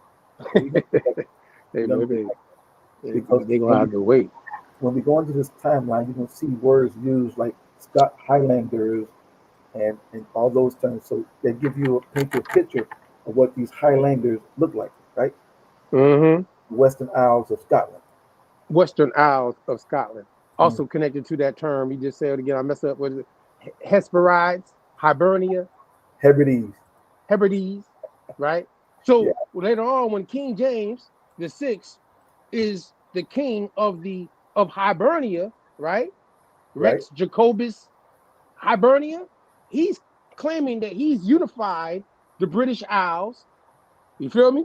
Right. And he's sitting on actually, top of the folk as the first king of England, which is going to be connecting to London, right? But you see where I'm going with this, right? Dealing with the Jacobite people who are loyal to now later on migrating into America as British subjects. Am I right? Are we on the same page? Yes, absolutely. Absolutely. Now, here we go. Disagree with anything I'm saying? I mean, anybody out there in the chat not catching what I'm saying? Yeah, you're correct, Mac. Now, here we go. I'm tracing history. I ain't trying to be biased. I don't want nobody thinking out there we going off the sources. You see, it's a source-based conversation. Y'all out here. If you got a source that can show something different, then all I want you to do is put it in, and then we'll put it up here. Ain't no pressure. Go ahead, though. Okay, here we go. Now, this is coming from this isle in Scotland. It says the inhabitants of this isle are generally well proportioned, and their complexion is, for the most part, black. Say that one more time for everybody that are listening live and everybody after the fact. What did it say again? And this is going to be important for those who say they trace their ancestry, they got Scottish or Irish ancestry.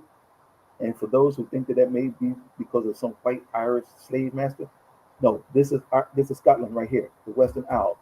It says the inhabitants of this isle are generally well proportioned, and their complexion is, for the most part, black. That part. That part. Yeah. So that correlate. Look, Pete Game. So that correlate to when you first came on, and I showed that source tied to Scotland, right? Which is tied to the Isles. That them people will be kind of tied to what we call the Moorish race, who also will be described as Swarthy, Negro, and Blackamoor, right? Yes. Mm-hmm. Yeah, that's what it's saying, right?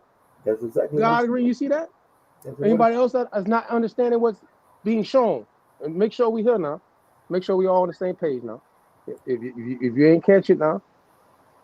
Now, when it downloads this book, it goes through several of these isles, right? In Scotland. I'm not going to go through all of them, but I just want to show you like this owl right here, showing you that these inhabitants were black-skinned people in Scotland. As I was Okay. speaking, this book was written in the 1700s. When you 1700s, huh? 1700s. Okay, yeah. Okay, And yeah. at the same time, you also had dark-skinned melanated people sitting on the throne in England, Scotland, and Ireland. Yeah, Same because time. people want to think we making this shit up or something. Like we just on some. We don't do that. We get a party, man. It's the party. What y'all think this is? Y'all, no, y'all. We ain't doing that. Oh, so yeah. I got some shit though, Amos. So what you got next? What you want to do? Okay. This right here is enough right there for them to understand. If they understand it and they do their own research and their genealogy tied to them surnames that you just showed last week on the muster rolls, you know what I'm saying? Yeah. That shit you showed last week. Oh, that was cold. Listen here. Okay. And the shit you showed with Lee Cummings, that was cold. You heard me? So I don't know. I give credit to where it's due. You heard me? I don't know. Okay, Mac. Let's see. Let's take a look at this one. This was written by, I think this guy name was David McRitchie. Okay, David McRitchie. Yeah, that boy cold too. Yeah. Now, man, peep this, man. So people got to really understand what's going on here, man. I'm going to read some of this, not all of it, but once again, just to tie in that there were dark-skinned melanated people in Europe, in England, in Scotland, and Ireland. You know what I'm saying? So let's just take a look at this. It says the counties of Hertford and Buckingham have people as dark as Wales. All investigation goes to show that this brunette outcrop is a reality. Now, for those who might not know what brunette means, you can look up yourself. Brunette means a person who is of a brown complexion. And we can get that from Webster's Dictionary, 1828 Webster's Dictionary.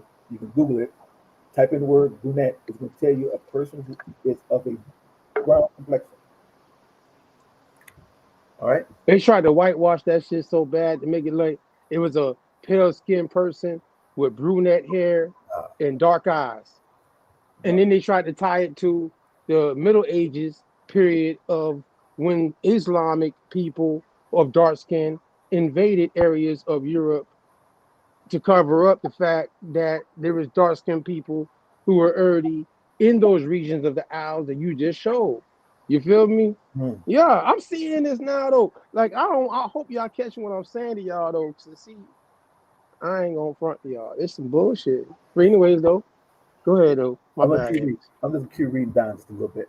That says Bedeau found that the area in which there is a larger percentage of brown people in England extends from the River Lea to Warwickshire, Avon.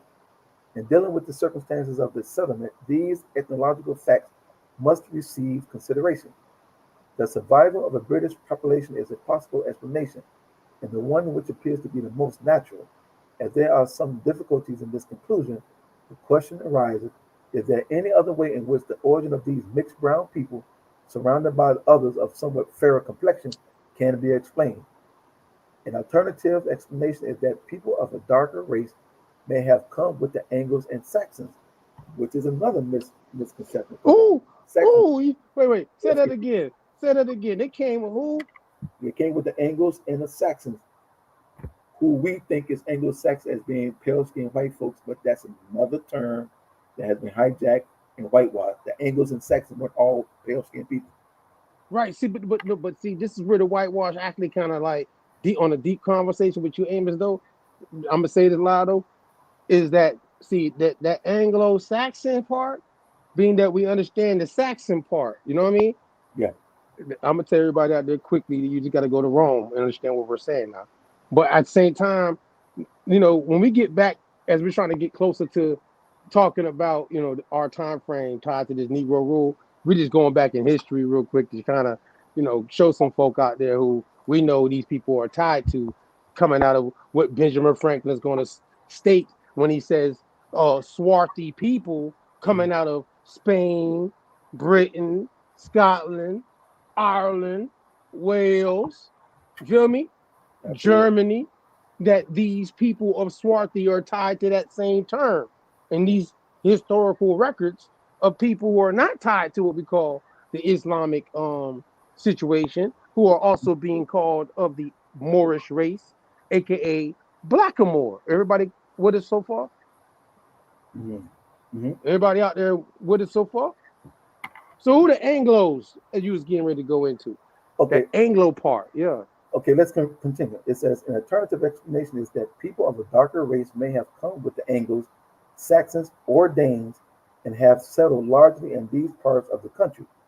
There is circumstantial evidence that people of a brown or dark complexion did come to England during the time of both the Saxons and the Danish settlements, and this may now be summarized. So during the time of the Danish and the Saxon settlement in England, there were dark-skinned, melanated people amongst them. So, matter of fact, now I understand. Now, there's a term they consider this term like a racist term, but I always wonder why white folks like to use the term white Anglo-Saxon Protestant, and the term is WASP. They use the term WASP, and it stands for white Anglo-Saxon Protestant.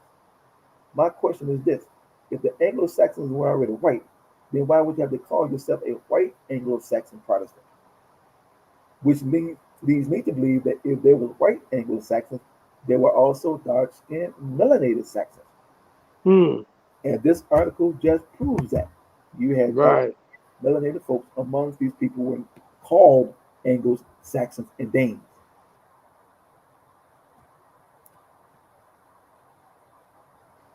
All right, now look.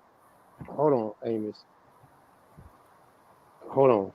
So I want people to catch up. Y'all out there? Y'all catching? You seeing this? Y'all seeing this, right? Okay, now. You heard what he just read, what we've been reading, with sources we put up there that go together in the timeline. Are we on the right timeline, me and you, Amos, on this? Yes, my brother. Okay. All right. I ain't trying to be biased, we live. So if you say Mac, it ain't gonna be disrespectful. You feel me? I know me and you cordially, you know what I'm saying? I just wanna talk to how it is. We're gonna be grown men in what we both research, you feel me? And we have certain things in common, obviously, you know what I'm saying? Because of what we both research. You know what I mean? And that's how I like to do it. Anybody else too, that's how we do it, by the way. You can tap in with us. You hear me? Yeah. You know what I mean? Go ahead though. Now, Max, since we just mentioned a race of people called the Danes or the Danish or the Swedes, right? They had a king, and I don't know if people are familiar with this king's name. He was called Olaf the Black. Yeah. Olaf the Black. All right. Let me share this tab with you guys. After that, we're gonna go into the timeline to get y'all right, because it's Labor Day weekend. We'll go a little after. We got to give you this work. You know what I'm talking about? So go ahead. It's called Olaf the Black. We didn't even get to the 1812. Oh, you should get the picture though. By the way, if you don't see who these people is, goddamn. Yeah, to them surnames we showed y'all last week. Anyway, we're gonna give you that work. This guy Olaf the Black was the king of the Swedes or the Norwegian or the Danes. Yeah. But I'm gonna blow this up so you can see this. See how he's described. All right, let's see. Olaf the Black. Here we go. It says, upon his arrival at the Hebrides, it was discovered most opportunely for the Sundaran kings that Haku Uzbek was in fact a son of Dougal. Dougal means it's the same word as dove, which means black. Them Douglases. Yeah, and Douglases, right. And brother Dougal Spragg and Duncan. And accordingly, that which was intended for their overthrow turned to their advantage. But in the meantime, Olaf, they spell it O-L-A-V-E, but it's also spelled O-L-A-F-F. And he was called Olaf the Swarthy. He was the king of man. Olaf the Swarthy, it means Olaf the Black. That part. And I want people to know this, that anytime you read in history, old documents back into the 14, 15, 16, 1700, anytime you see a person's name and they have that term, the Black, it means just that. He was dark-skinned, a dark-skinned melanated person. Not that he wore black shoes or his favorite color, right, or he had a black mustache or black tennis shoes, or he liked to wear black underwear. If it has that term, the Black, that means this person was swarthy. Anybody in history. But they try to lie and tell us otherwise. But no, Olaf the Swarthy. He was a dark-skinned, melanated king of the Norwegians, the Swedes, or the Danes. right. Oh, she said somebody in the chat, Saf. I see you, Saf. Shout out to you. I mean, you say you wonder if there is a connection. I see a heart though to the black olive. What the black olive? What is olive outside of it being what you see an olive being in this ripe stage, which is green? Is it not the shades of what we call today dark, swarthy complexions? I mean, so the variety of the term olive being tied to dark, swarthy complexions is definitely the case, to answer your question. But yeah, the Highlanders were, what they call olive green complexion. Yeah, let me see. Let me get back to something. Now, let me bring this up because this is another book. I know Brother Lee touched on this book too. So let me bring up this book for people to also. A lot of these books you can download free as a PDF format. And this one is a very good one. This one is a must for anyone who's doing genealogy, who's doing history. This book right here is a must. And I'm going to share it. And like I said, you can download this as a PDF, but you got to have this in your library. This is going to let you know who was sitting on the throne during the time of what they call the transatlantic slave trade, slavery, and all that, Revolutionary Wars, and all that. This book was written by a secret. He was a Secret Service agent for the British Parliament. His name was Mackey, John Mackey, or some people say John McKay. And he gives you a detailed description of what folks look like during this time, right? And so I'm just going to go through some of these people so you can see that you read in the history, some of these famous people you read in history, so you get an idea of what they look like, right? Now, here's a man named Charles, the Duke of Somerset, master of the horse, right? And you go down here to the second page, it says, he is of a middle stature, well-shaped, a very black complexion. Now, this brother wasn't just black. He was very black complexion. And he was a Duke of Somerset, master of the horse. All right, let's get another brother. Let's find another one of these brothers in here and see who's running things. And here we got this nobleman. We had a Duke of Buckinghamshire. His name is John, right? Lord Privy Council. Let's see what he looks like. He says, go to the next page. It says he is of a middle complexion.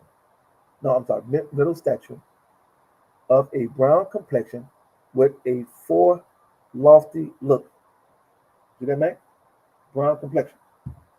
Yeah, I see it. I'm watching everything you're saying right now. I want people to catch it. Y'all out there catching it? Okay. Make sure y'all catching it now. Let's see what we got here. So this is, man, I'm telling you, you got to know who was controlling, who was in charge on the other side of the water, coming from Europe, England, Scotland, and Ireland. And then it's going to tie into, once again, to the Revolutionary War, and it's going to prove that these folks were all, quote unquote, Negroes, right? That part. All right, so let's look. I want to get to the King's Son. Let's get to the King's Son, man, so we can see what's going on. All right, let's do John, Duke of Newcastle. You see that on page 35? Mm-hmm. Is of the name of Hollis or Hall, was Earl of Clare before the Revolution. Let's see what he looks like. He is a gentleman, good-natured to a fault, very well bred, and have many valuable things in him. Is an enemy to business, very credulous, well-shaped, black complexion. Now, once again, we're not making this shit up, man. Nah, we ain't making up nothing, man. We ain't making up nothing. That's why I'm ready to walk them real quick, though, because we took them back. See, I like to do it like how you just did it, because me and you like to talk. We just, me and you are just being how we talk when we talk, you know what I'm saying? Mm-hmm. And how we engage in sources of conversation of the things that we find and tied to what we call our genealogy and heritage of things that are, we found in our genealogy and heritage of things, you know what I'm saying?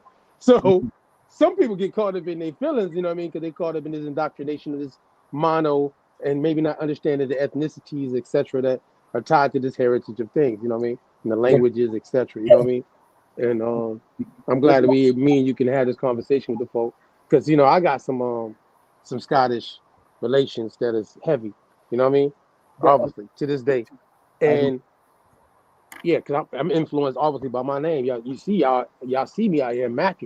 You know what I mean? I'm flighting on y'all, but you see, yeah, it's Mac Aether, you heard? Real talk. You know what I'm saying? So at the same time, shit, that's correlated to my Scottish side. But I mean, yeah, I ain't gonna lie. But at the same time, the Jacobite side, we gonna touch the on. Swarthy. Oh, We we go, God. Let's go. Let's tap in. So now that you showed everything to them people, can I take off real quick and show some things, Amos, real quick to this folks? Hey, Mac. Yeah, I want you to tell me what you think. Okay, before you do, I just want this one last because didn't you mention Alba? Yeah, the Kingdom of Alba. Yeah. You mentioned Alba, right? I thought I just had something up here. You Dealing flipping with to the Alba. pages on y'all live. Did I? Oh, let me see. I like how that shit look too. That's fresh. Let me see. Give me a second. This the archive joint. Okay, here. Amos, this the archive joint. Doing this, flipping the pages like that, like we reading the book. I like that shit. Go ahead though. Now you mentioned Alba, right? Yeah. Now I don't know. Alba is the same as Albans, but this guy's name is Charles, who was the Duke of Saint Albans. Now I wonder if this has some connection to Alba, as you mentioned earlier. Alba, I don't know if it's the same. Has any ties to Alba, Albans? Actually, yeah. You know what? Crazy, like the Albion. You know what I'm saying? In that time frame, like that word is actually Britain, because of King James, obviously lineage of Scotland, dealing with the term Mormaer and dealing with the term, you know, Alba, being that Scotland, Scotia in Latin, but in the Gaelic, right, heritage, Alba, you know what I mean, is tied to the more Ray, or you know what I mean, and how that transition takes place within those dark-skinned people, you know what I mean, swarthy folk that they talk about, tied to this culture we talking about, you know what I mean, in the language that they're speaking in prior to King James VI, obviously becoming the first of England, where English comes in to them. You know what I mean? But the influence of it is tied to this right here, as you said, where you just pointed out. You know what I mean? So, you know, that's even though they're using the term Britain because of the fact that Britain becomes the overall subjection term for those who are immigrating, right? As you pointed out last week, you know what I mean? But in the muster rolls, right, it's going to show Britain, you know what I mean? They're not going to show if they're coming out of Scotland. It's the British Isles. You see what I'm saying? So, which is also tied to the Hibernia, right? The Hesperides. I messed it up again. I know. How you say it again, God? Hebrides? Hebrides? Yeah. The Hebrides. That's that shit that's tied to them Tyranians, though, and the Phoenicians that went out to them areas with the Hercules or milk cart individual that's tied to them. Yeah, I can go in now. Y'all think I don't know this? All right, then. Go ahead, give me the joint though, God. Let's go. You ready, Amos? Can I? Go ahead, Go ahead. I want you to tell me what you think about this same to give some more, you know, the reverence to. Obviously, we're showing that there's people in the language and the culture and the ethnicity tied to these areas prior to what has been whitewashed by just saying, you know, Europe, right? That these people have a culture in the term Swarthy, Blackamoor, and all the things we show, Negro, will be also tied to these people as well, right? We're on the same page? Absolutely, yep. Make sure. All right, go ahead, God. Yeah, we're gonna give you the Red Summer joint. Shout out to Tecumseh, real right on time.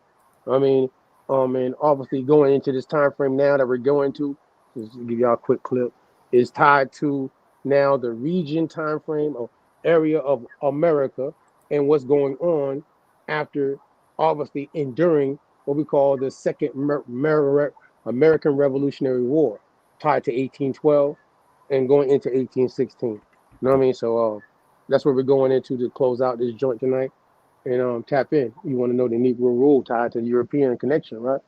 Tap in. The British. America. That's the Roman term for it. You ready? Let go. of 1830 gave the President of the United States rights to negotiate with the indigenous tribes to purchase land. A majority of this was all done through usage of clever legalese, adhesion contracts, and bad business practices. The series of relocations are predominantly the Seminole, the Muskogee Creek, the Chickasaw, the Choctaw, and the Cherokee. Some of the more notable treaties include the Treaty of Fort Stevens in 1816. In this treaty, the United States government purchased over 10,000 acres of land from the Choctaw, east of the Tombigbee River. As compensation, the Choctaw received $6,000 a year for 20 years, plus an additional $10,000 in merchandise. The Treaty of Doak Stand in 1820, a treaty of friendship, limits, and accommodation between the United States government and the Choctaw Nation. This was signed to resettle Indians west of the Mississippi and open up land for white settlers. They received $6,000 a year for 16 years, plus additional goods. The Treaty of Dancing Rabbit Creek in 1830. Possibly the biggest of these treaties, 11 million acres of land was ceded to the United States government. Those who went west were given provision and land in Oklahoma. Their trip was also paid for. Those who chose to stay became labeled as American citizens, losing their political attachment to their tribes. These relocations happened in three waves. The first wave took place from 1830 to 1831. This was during a time period known as the Winter of the Deep Snow. This seems to account for the majority of the deaths from that year. The second wave took place during the cholera outbreak around 1832. Even during this, it's documented that only about 2,500 people died during this trip out of 15,000. Now, let's look at this in context to the topic. These treaties result in the relocation of over 100,000 individuals over the Mississippi. These families move to Oklahoma, where they are allotted plots of land in which the United States Department of War at that time issued to them. As time progresses, the United States government slowly encroaches further into the freedoms of these autonomous groups of people. Indians that chose to relocate were given a semi-autonomous designation under the jurisdiction of the United States as Indian, a label placed on the aboriginals of this land by the Spaniards. However, as for the millions of other Indians that chose to stay is where the misclassification politically takes place.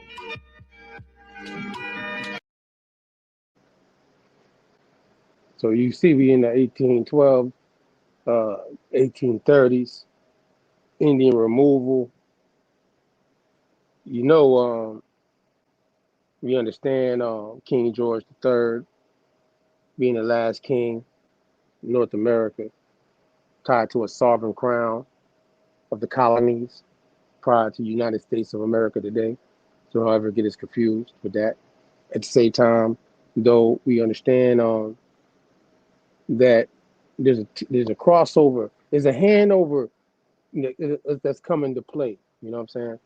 And all of this, though, King George III or even the handover that come after them, they're Germans. You know what I mean? And Benjamin Franklin, 1751, you know, seen this because even in that time frame, they're Germans. You know what I mean? They're Germanizing the nation and our people who have built this and what their traditions were tied to.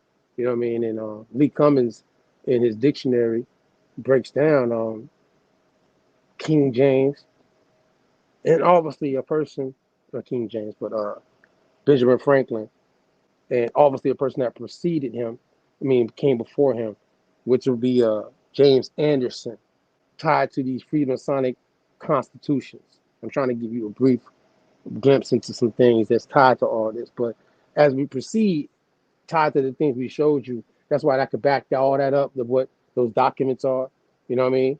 But when we get into obviously the time frame now of this Negro Rule, going back to the cause and effect of it, we're into the time frame of the Second American Revolution, going into 1860. Basically, going to say the Civil War.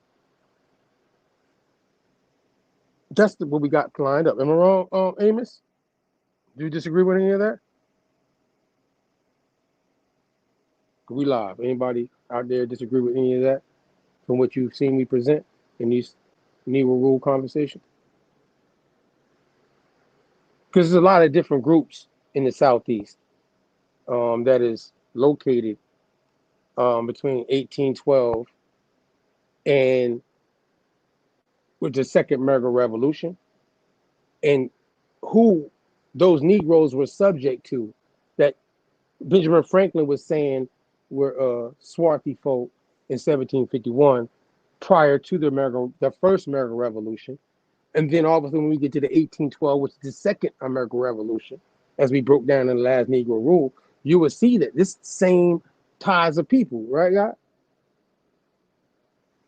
With the surnames intact, tied to that Jacobite people that, we broke down, that were, dealing with King James, still obviously would be British subjects, loyalty.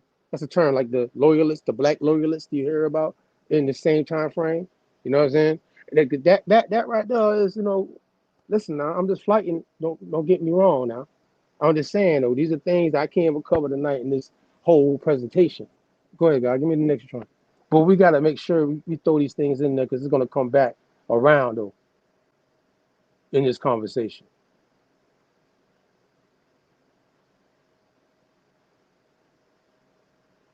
So I hope you tapped in. I want to also in this situation show that see that word Geechee, you know what I'm talking about? I don't be forgetting nothing because it's tied to the 1816 to 1858 war, tied to the Gullah people who are speaking, they say Geechee, but there's a river tied to that language that is also called a Creole language that is amongst that group of particular people in the Dismal Swamp Maroonville, yeah, that the Ogeechee River basin hosts a wealth of wetlands. Make it a little bit bigger for the folk outside. I want to make sure y'all get this though. For what I, gonna give you my perspective of what everything we just showed you now, the heritage, the lineage, the language, the surnames, and tied to the term Negro, Blackamoor, mulatto, right, and indigenous mixtures of people. You know what I'm talking about? Because we're not biased at the party. You know what I mean? About what you might have mixed with you. By the way, that's right. That's right. The party don't have time for that. That would go against the principle of what we're trying to fight for as a maroon situation. Yeah. But at the same time, we're gonna give you the research of what we at the party have done for those who understand this maroon situation that we in. You know what I mean? So it says that 5,540 square miles. The Ogeechee River runs about 290 miles with tributaries, including the Canoochee River, which drains and then gives you all that right there. Slide down, guy. The Big Creek. Shout out to Big Creek that be sometimes and all that. I think you got that name. I think I've seen it before. But that name reminded me when I've seen it before anyway. So, you know what I mean? But they always Savannah, the Atlantic coast. This is all the regions, you know what I'm saying? You know what I'm saying? This is all the areas. And look at the tribe that's tied to this, you know what I'm saying, area. And shout out to, I ain't gonna front, when y'all seen Sekou pull up on us, tied to Yamasi, that's in South Carolina, you know what I'm saying? And shout out to the Yuchi in Langley. Hey, I met him at this time when they got the key to the city in the area tied to the Sakahachi War, you know what I mean, at that time. And the Yuchi, as it says, the name Ogeechee may originate from the Yuchi people.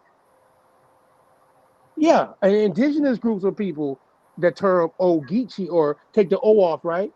Take the O off, Geechee. You know what I'm talking about? Yuchi. Wale, shout out to the Wale. Obviously, shout out to Yamasi, right? That got the key to the city in that area of Beaufort County, South Carolina. You heard me? I was there. I saw what I witnessed. I witnessed what I saw. Be mad. Okay, cool.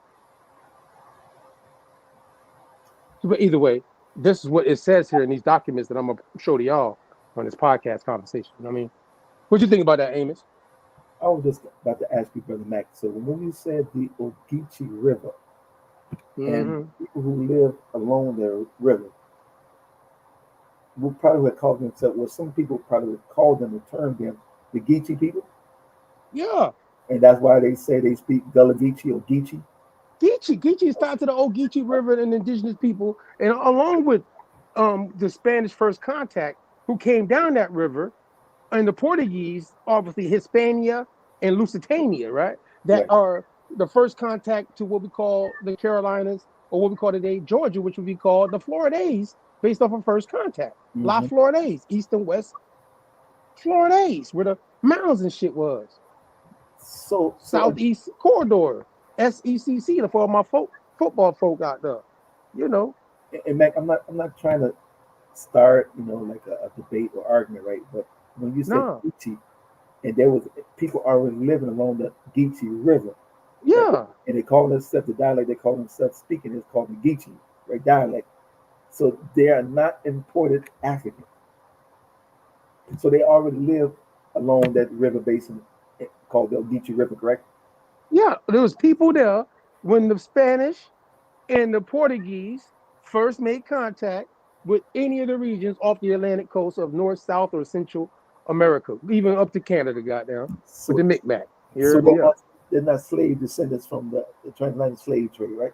No, they're not. They would not be. The Ogeechee people tied to like the Yuchi and the Wale and the Yamasi, you know what I mean, Confederacy situation that comes right after that Charles II group of indigenous people who are just north of the Dismal Swamp, which is Virginia, right? Right. As we showed, Charles II did a treaty, the Middle Plantation, with a certain group of indigenous people, right? But the people that's in the Carolinas, obviously prior to 1677, when this treaty is being done, are obviously the indigenous people of that area, you know what I mean? Tied to their situation. Everybody ain't doing the same thing. Okay. No, we autonomous over here. Right. Everybody got their thing going on when you look at what they're doing and who they're working with. But at the same time, though, I'm just being non-biased because, I see there's different things going on here. So either way, I want to highlight that Ogeechee because, see, some people might not know there's a river called Ogeechee over here in America and the people tied to it. You know what I mean? So I want to make sure when they take that O off, you got the Ogeechee, right? But that Gullah, though, you hear me? Now, shout out to I like that word Gullah, though, because I'm going to get redemption somehow or another. That's autonomous. You hear me? Yeah. But at the same time, go to the next joint, Uga. I'm going to flight real quick. We got to get through this. I want to make sure it's Labor Day weekend, they say, right? And again, I met the folk, you know what I'm saying, Ty, when I went up there, Sekou, shout out to Sekou, you know what I'm saying, shout out to Cheeto Pop. Y'all seen, you know what I'm saying, they pull up on us. I seen this with my own eyes now. This group of folk right here, you know what I'm saying, let's slide up real quick, y'all. You know what I mean? See, it says people of color. It says the Yuchi Free People of Color. You see that at the top? Because they became free people of color, but they initially were called the Yuchi, who are technically tied to that Ogeechee area. Now look, this man right here, military. I met him now. He's military. Feel me? Served in the military and all, right? And I was with his peoples, his elders. You know what I'm saying?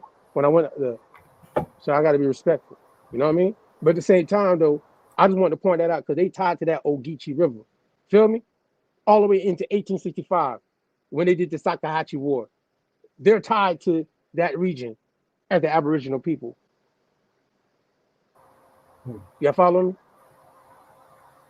I'm telling you, I've seen it with my own eyes. White folk are recognizing this right here in the Carolinas, in Georgia, Savannah River area, Ogeechee area, Ogeechee area.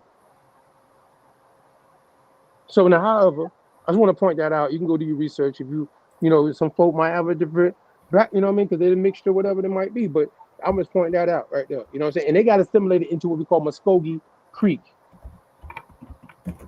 going into this time frame of that the first American Revolution.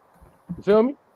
By the time of that, these folk will be assimilated into what we call the Muskogee Creek Confederacy. You hear me? Anybody out there disagree?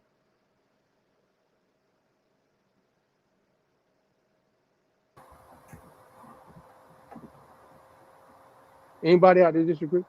All right, slide. Amos, you disagree? No. I was reading the brother. I'm familiar with this brother right here, Chief Langdon. Yeah. I'm familiar with the brother.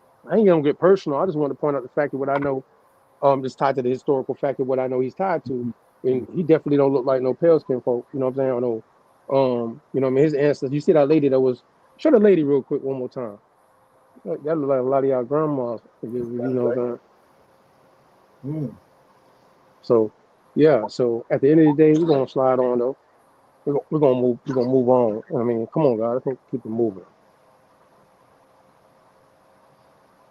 Now we had that time frame though, Amos. You ready?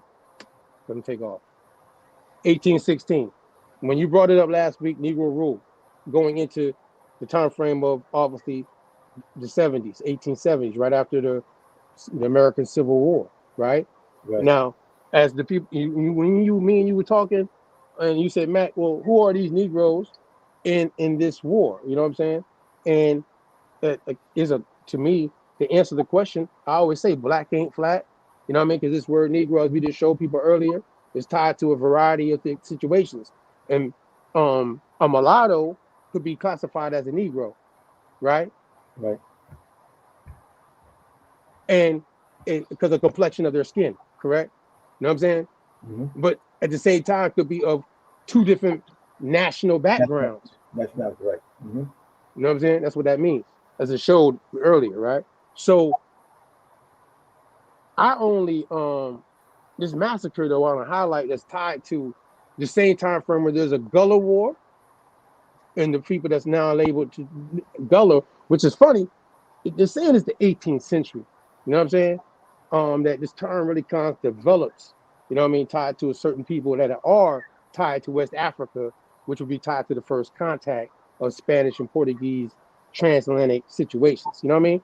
But it ain't the 13 colony Negroes that we just got through breaking down. You feel me? Okay. You see what I'm saying? Yeah. See, there's two different things because we know that the King James in them, they ain't set up shop until 1605, right? Right. 13 colonies, origin, right? All right, so we know that in 1492, in 1500s, we can say that the Spanish and the Portuguese would be the first Europeans to reach North America, right? And obviously South or Central America, right? For those who might be slow, North America be Canada before that time frame, by the way, right? But there's no Canada until 19th century. You know what I mean? Let's also the island too, Mac. They touched on some parts of the Caribbean islands as well. Oh, of course, the islands is Hispaniola. You know what I mean? That's Columbus, Hispaniola. That's Haiti, IAC. You know what I mean? I ain't tripping. Yeah, Dominico. That's tied to them same regions over there in that Hispaniola original area, tied to the where the Inquisition. Shout out to Tecumseh. Go watch that series, by the way. Plug. We broke down.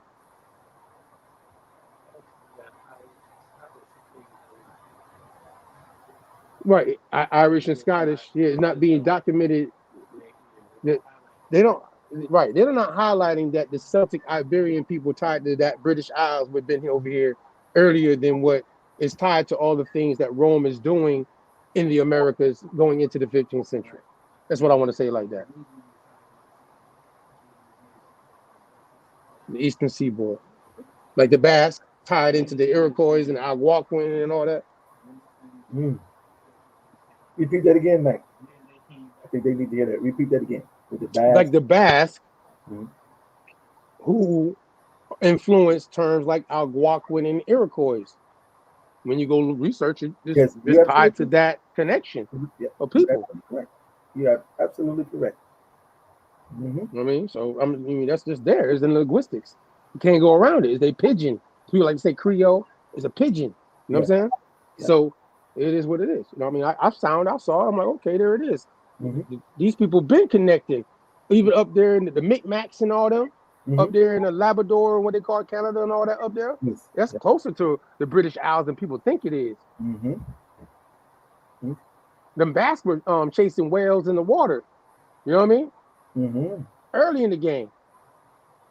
So I know, but I'm saying I just threw that out there. But yeah, but you're right. The Scottish and the Irish definitely are coming early in the game to this region of the Southeast before people might understand. You know what I mean? Deemed documented, even though the word British would be kind of tied to them. The Appalachia Kingdom, what we call the Appalachia Kingdom, Southeast. And Mac, if my memory serves me well, that the Irish were actually coming here early, man, like around 1700, if I'm not mistaken. So they were coming over here real early. Real early. Real early, yeah. Like, what are you saying, guy? How early you think it came? 1200s, he's saying right now. Like, just because I got so much on my mind, he's gonna help me out with the timeline. We gonna have to pull that up though. You already know how that works. But God, give me the next joint so we can. This right here, throw this in the chat because I ain't gonna be able to read over this whole thing, and I wanted to, but I think it's tied to the Negro Fort. Obviously, the 1812, everything with the star, the Spangled Banner is involved. You see the first pair. Slide down real quick. When you get a chance, slide down real quick. It's in the chat though, because I ain't gonna read this whole thing. The Monroe Doctrine is involved in this document right here. You know what I'm saying? Florida, Texas, California, all that right there. Manifest Destiny is talked about in here. I thought they did a good job. I give credit, you know what I mean? When they do it like that though. But this is dealing with Fort Negro, for the folks out there. Is that also the same as Fort? It was called Fort Moses. Is it the same? Yes, Fort Mose, Fort Negro, same place. Because see, the Spanish, St. Augustine, see what I'm saying, is originally where this Fort Negro place is, which is tied to the first free black town in North America, Negroes, which is tied to that Moorish Spanish group of people, right? That's do that another day. But in this situation, Morenos, you know what I mean? At the end of the day, the Negroes still though. But later, in the time frame that we're getting to, of Fort Negro, dealing with the 1812 situation that they're talking about, they're flying a red flag and they're flying a Union Jack flag. Ready, God. And this link right here gonna let you know and read it for yourselves. You know what I'm saying? But we know that there's meaning that these people were British subjects, Amos, in 1812 at that Negro fort, along with indigenous groups of people. You know what I'm saying? They're flying a Union Jack flag that goes all the way back to the first king of the British subjects that set up what we call the 13th colony, King James VI. He set up the Union Jack flag, King James VI. See what I'm saying? Tied to the Jacobites and the Loyalists of Britain. You see how this is connected?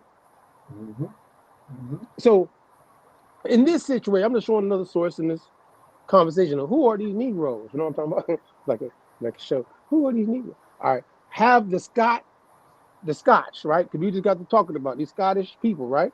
No claim upon the Cherokees. Because obviously, as God said, they've been coming into the Southeast for a minute now, the Appalachia territory, dealing with the mountain range. Absolutely. Yep. Right. But at the same time, the Highlanders, who are also called Jacobites, right? Jacobite gleaning, right?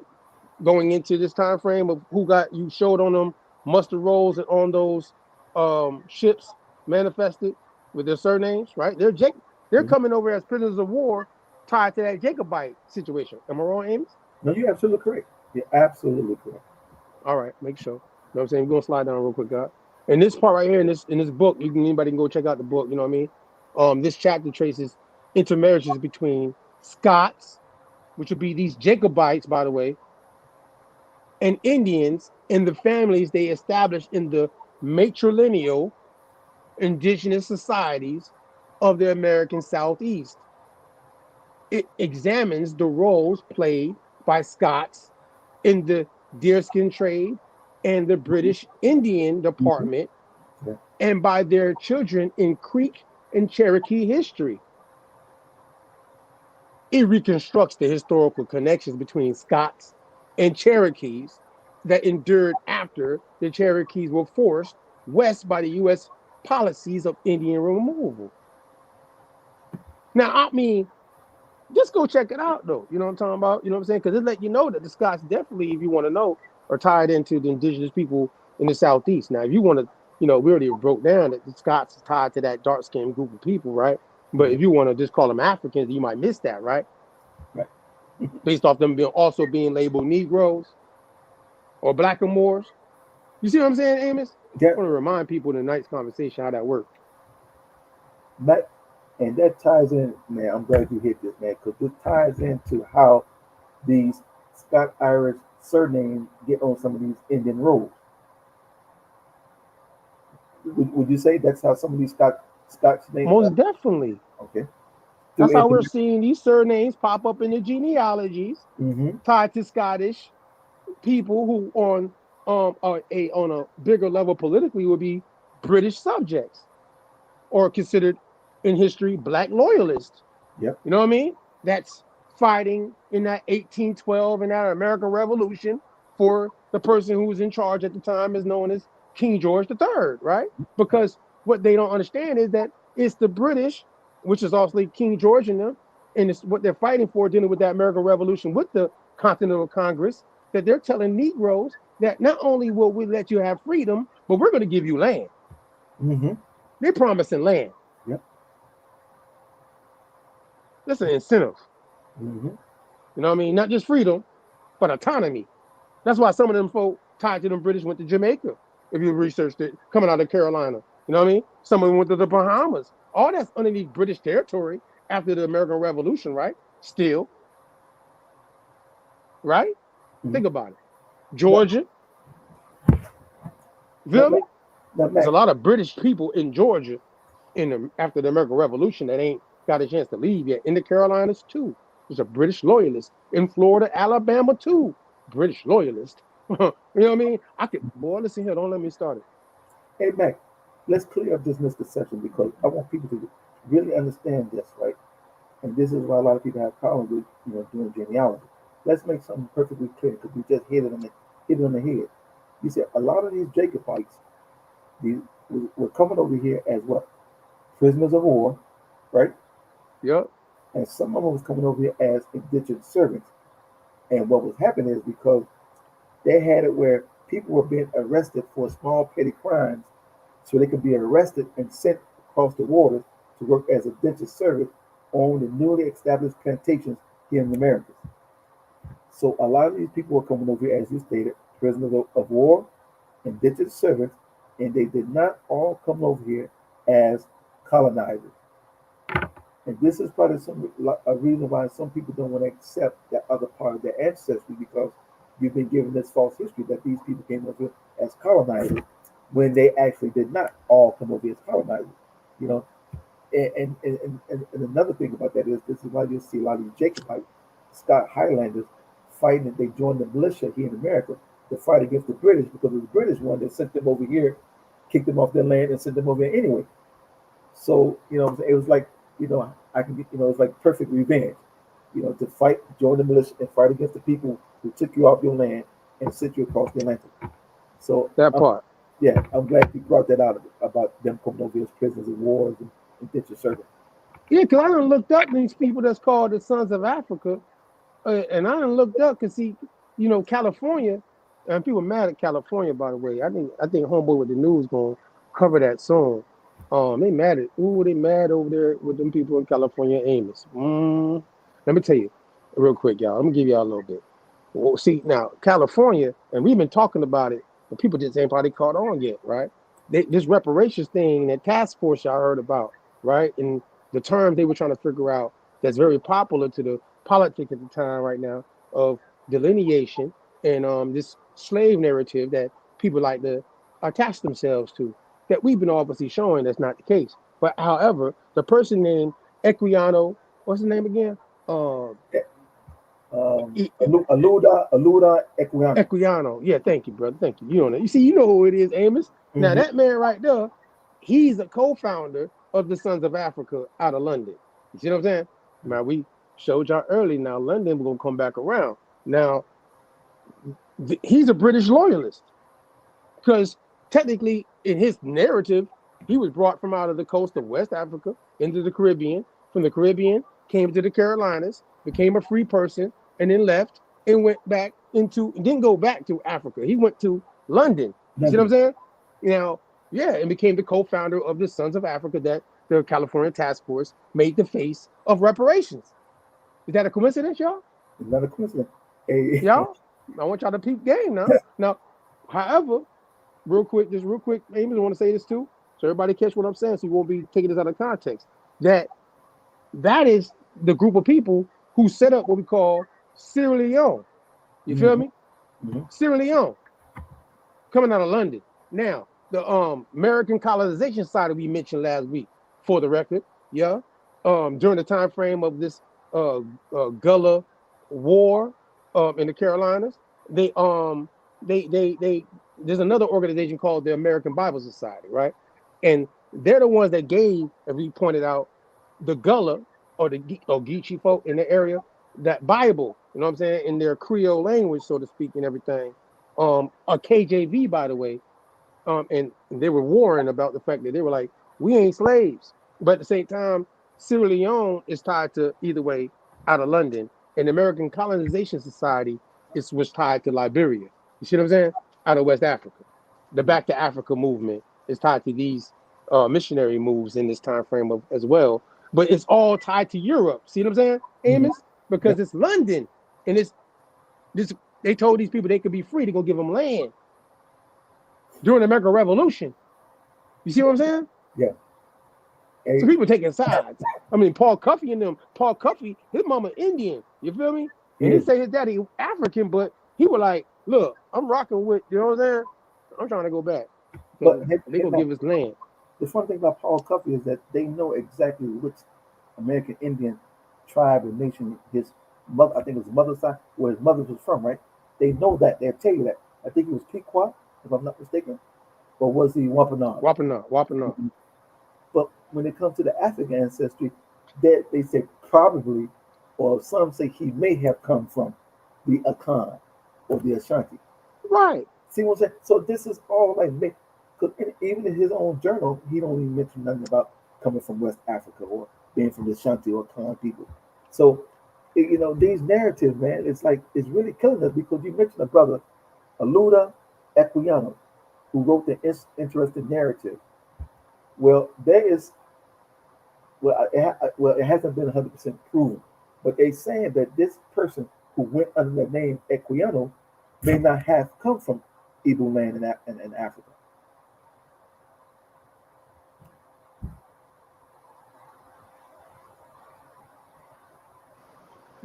Yeah, as a matter of fact, and as you just said, bro, that's why people gonna have to go out there and do their research on their own genealogy, their lineage, their people. You know what I'm saying? Mm-hmm. To keep it non-biased and it's free people of color. You know what I mean? The Negro conversation and indigenous people as well. That's in your lineage. You heard me? Like, especially in American history of the regions that you say your people were in as slaves, based off the narrative being that there is a Negro heads of state in 1830, right? That were also plantation owners and slave holders as well. You know what I'm saying? Absolutely.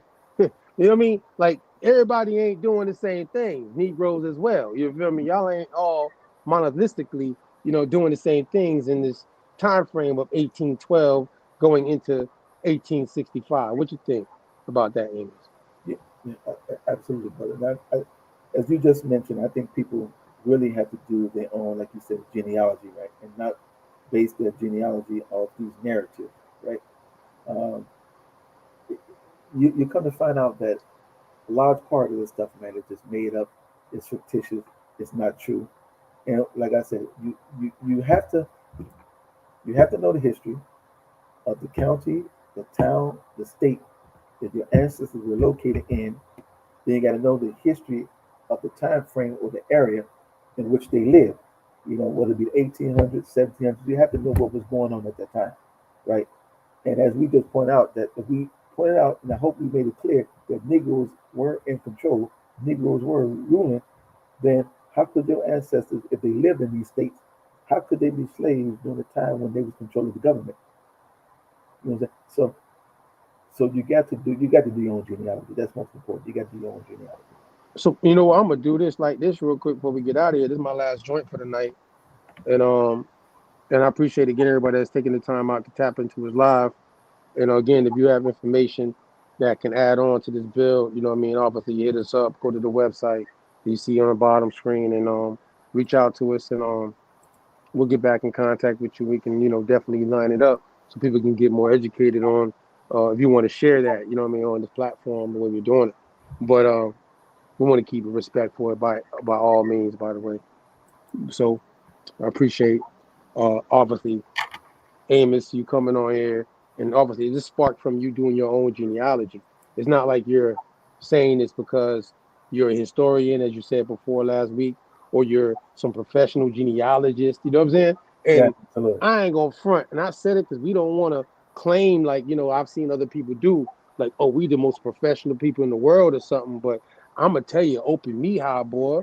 My boy got it green, and my people I got on this side, what I'm saying, we've been doing good with ourselves. You hear me? You know what I mean? Right. We're doing it for ourselves. We've been doing pretty good autonomously. So, however, this Native American Celt and blessed blend for all my blended mulatto folk outside. You hear me? With different nations of people in your bloodline, that makes up your beautiful mixture of who you are today. Yes. Even though you might be labeled as a swarthy Negro or colored folk. Mm-hmm. You know what I'm saying? For all my Aboriginal people that also got classified now as a Negro, de terra of the land, and also, got assimilated as well. You know what I'm talking about? Yeah, we all in this together. Yeah, no pressure. But you slide down, God. This right here is going to kind of go into. Oh, wait, no, go to the top. You make it bigger. You got to make it bigger. You got to go back up. You know what to the top, but when you make it tosh, and I'm just trying to. This source gave me the most to give you at the end, so y'all can tap in. You know what I'm saying? I want to Osceola, you know what I'm saying? But I want to go. Some people also mentioned here too. Feel me? So slide back up real quick though.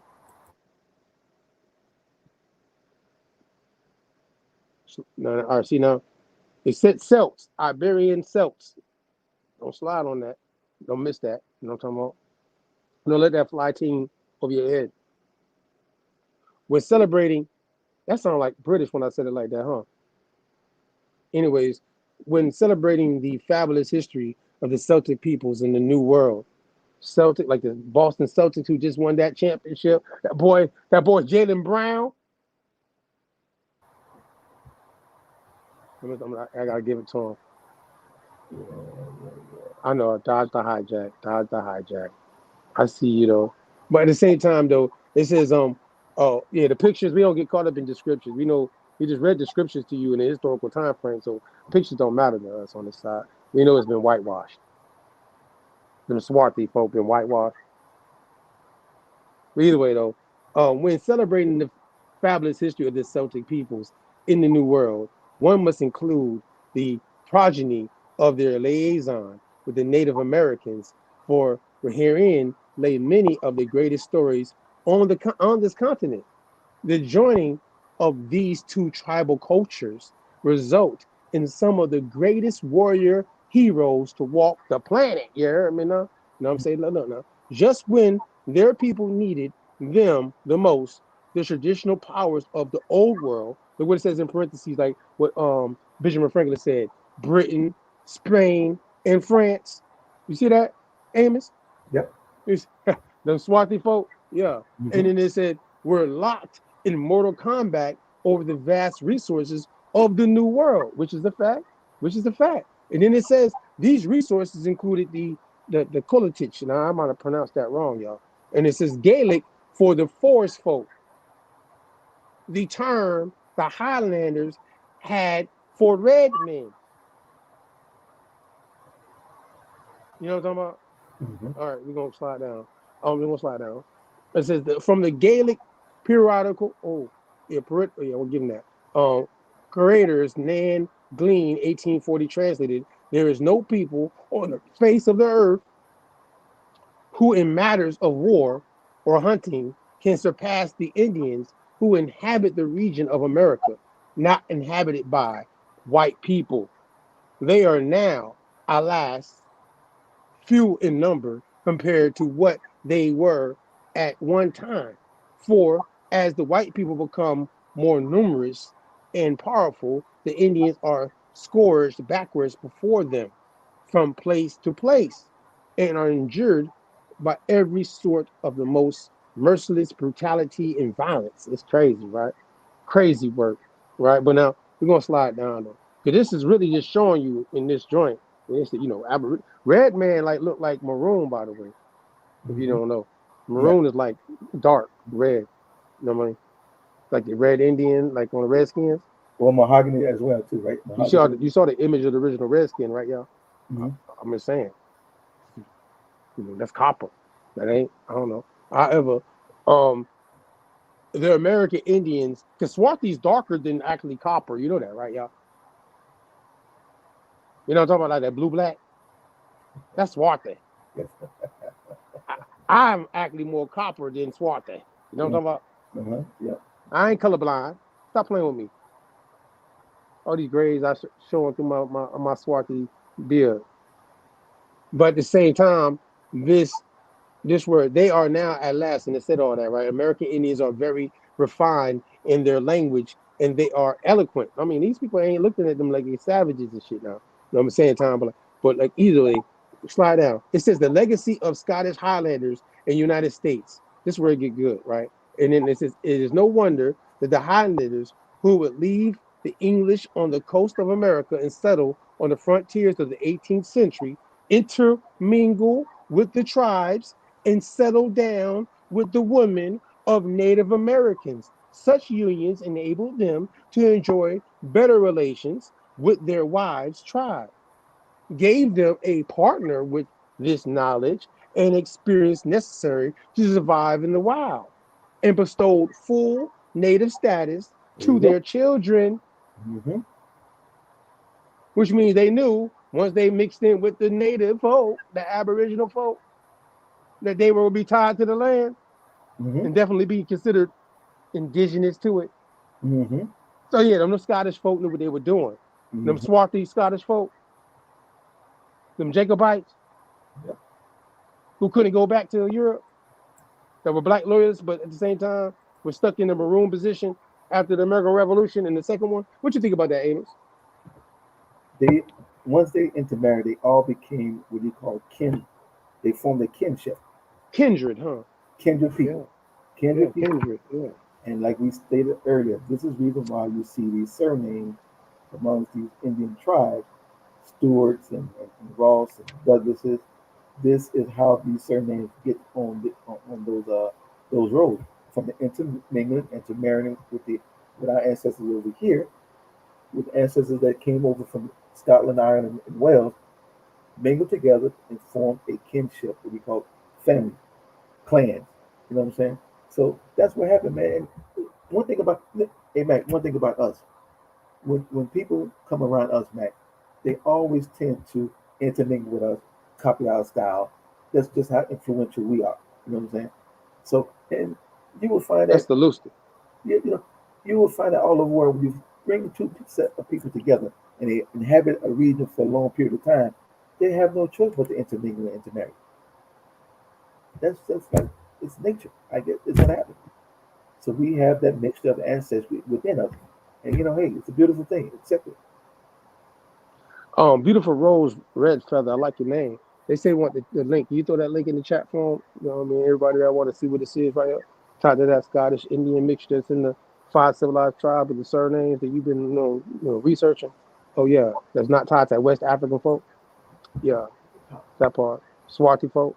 At the same time though, this in 1804 to 1838, which is tied to that Negro War, right?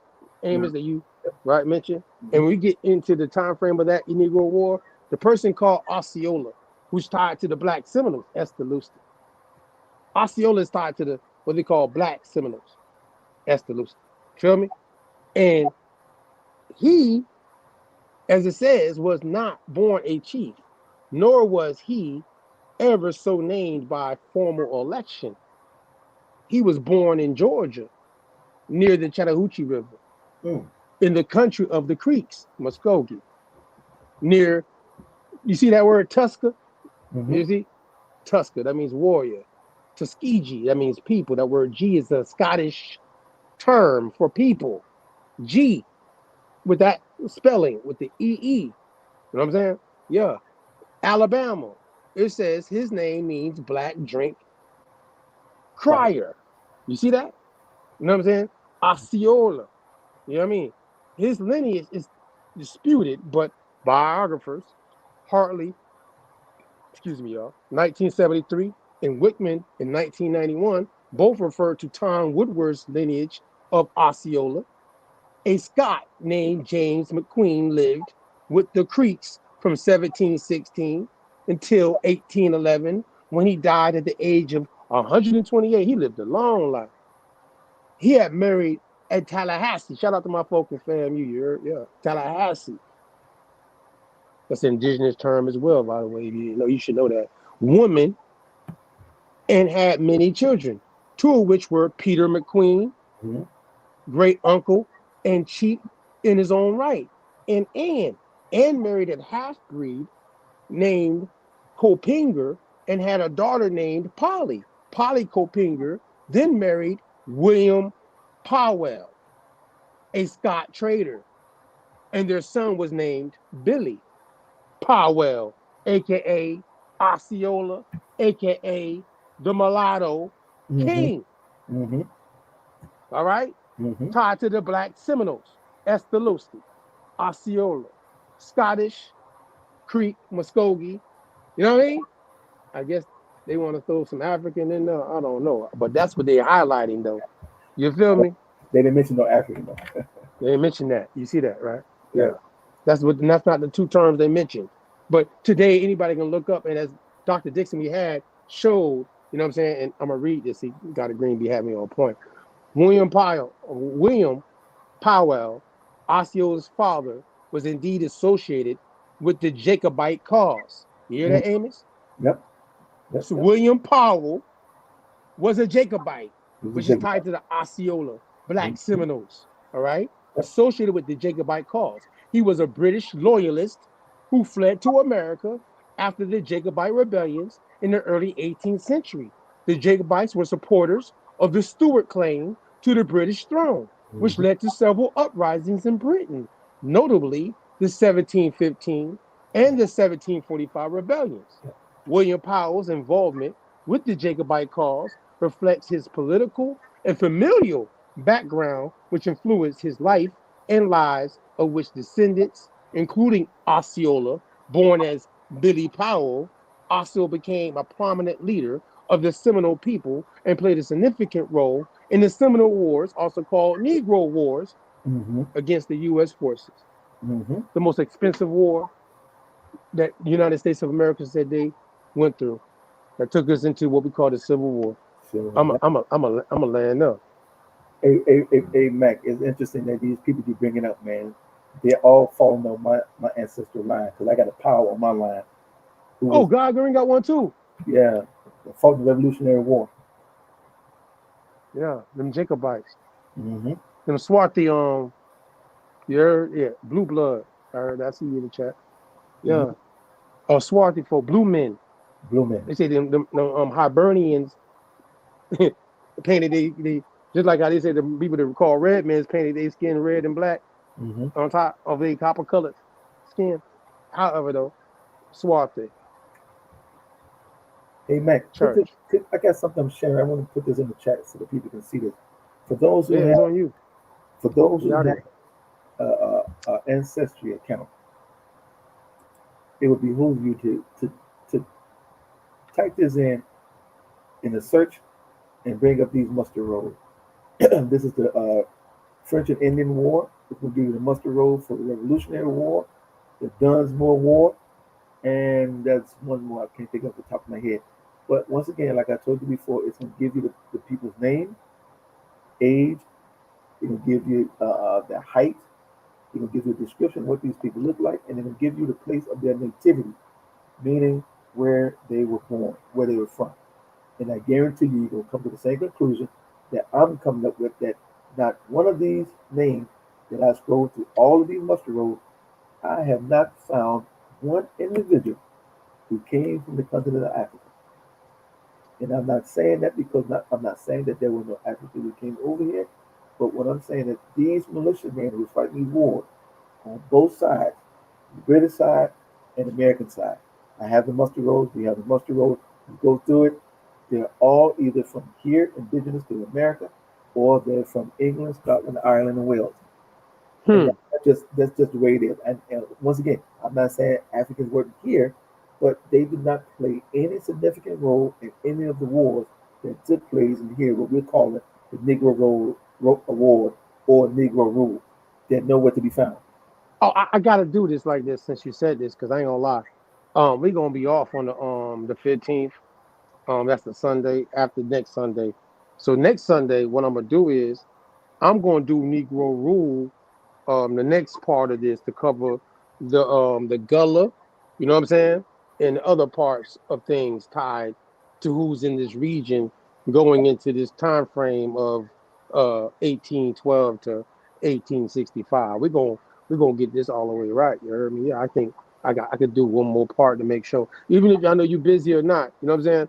I know I got to show this other part of it too, because I don't think people might understand that tied to these people going to the free people of color term that's tied to African, Europeans, and indigenous people who are all being labeled free people of color, right, Amos? Based off of the treaties that took place going into this time frame of these wars, right? Right. Yeah, this is going to be I'm gonna have to leave it alone from there. I mean, God, you got the joint. You want anything? You good? Are we out of there then? Amos, man, I appreciate you. I know you were under the weather, man. You hanged in there with us tonight. I appreciate your time. And everybody that pulled up too on us, that listened to this live, share this to your people. You know, tell them to bring their sources. You know what I mean? If they got something that shows contrary, contrasted to, like that native Negro tie we call Esther Lucy. But to say the Negro de Terror. Yeah, but either way though. Yeah, we all the way in there. We in the game. Shout out to my Maroons outside. You heard me? Right. And y'all do that genealogy, man. Do that genealogy. Do your genealogy. Yeah, don't listen to these folk trying to think of Thomas within your own family tree. You heard me? You remember your people used to write it, even though they all had the KJV version. That tree that's in that book, that was your family tied to it. They weren't. You know what I mean? Putting everybody in their shit. What y'all want with y'all? Absolutely, brother. Right? I'm fucking with y'all though. I ain't trying to trip on y'all. I appreciate y'all. Ain't no pressure. All right, man. Thank you, Amos, yo. Shout out to Collective 73, man. You on TikTok. You giving us a lot of love. Amos, he's showing you a lot of love, man. And I appreciate him catching on to what this is with the Negro Rule conversation we've been having. And again, Lee Cummins is why me and you even had to bring this out. You feel me? And that Negro Question series, I don't front. You feel me? And we didn't get to another joint, but I'm gonna show it next week because I gotta go ahead and just finish this part out before we take a break for that 15th. We're gonna be gone on the 15th, y'all. Shout out to Homeboy with the news. You know, obviously, you know, when he pulled up with y'all, relative conversations of what's going on right now in the party. Want to make sure you keep up with that in this campaign year. You feel me? And keep your head on the swivel. You heard me now. We ain't telling you to vote Democrat or Republican, but we need you just to know the facts of the matter. Autonomously speaking, you heard me? Yeah. So tap in with us. And until next time, Amos, man, appreciate you. We're on it. Thank you. Peace to the world.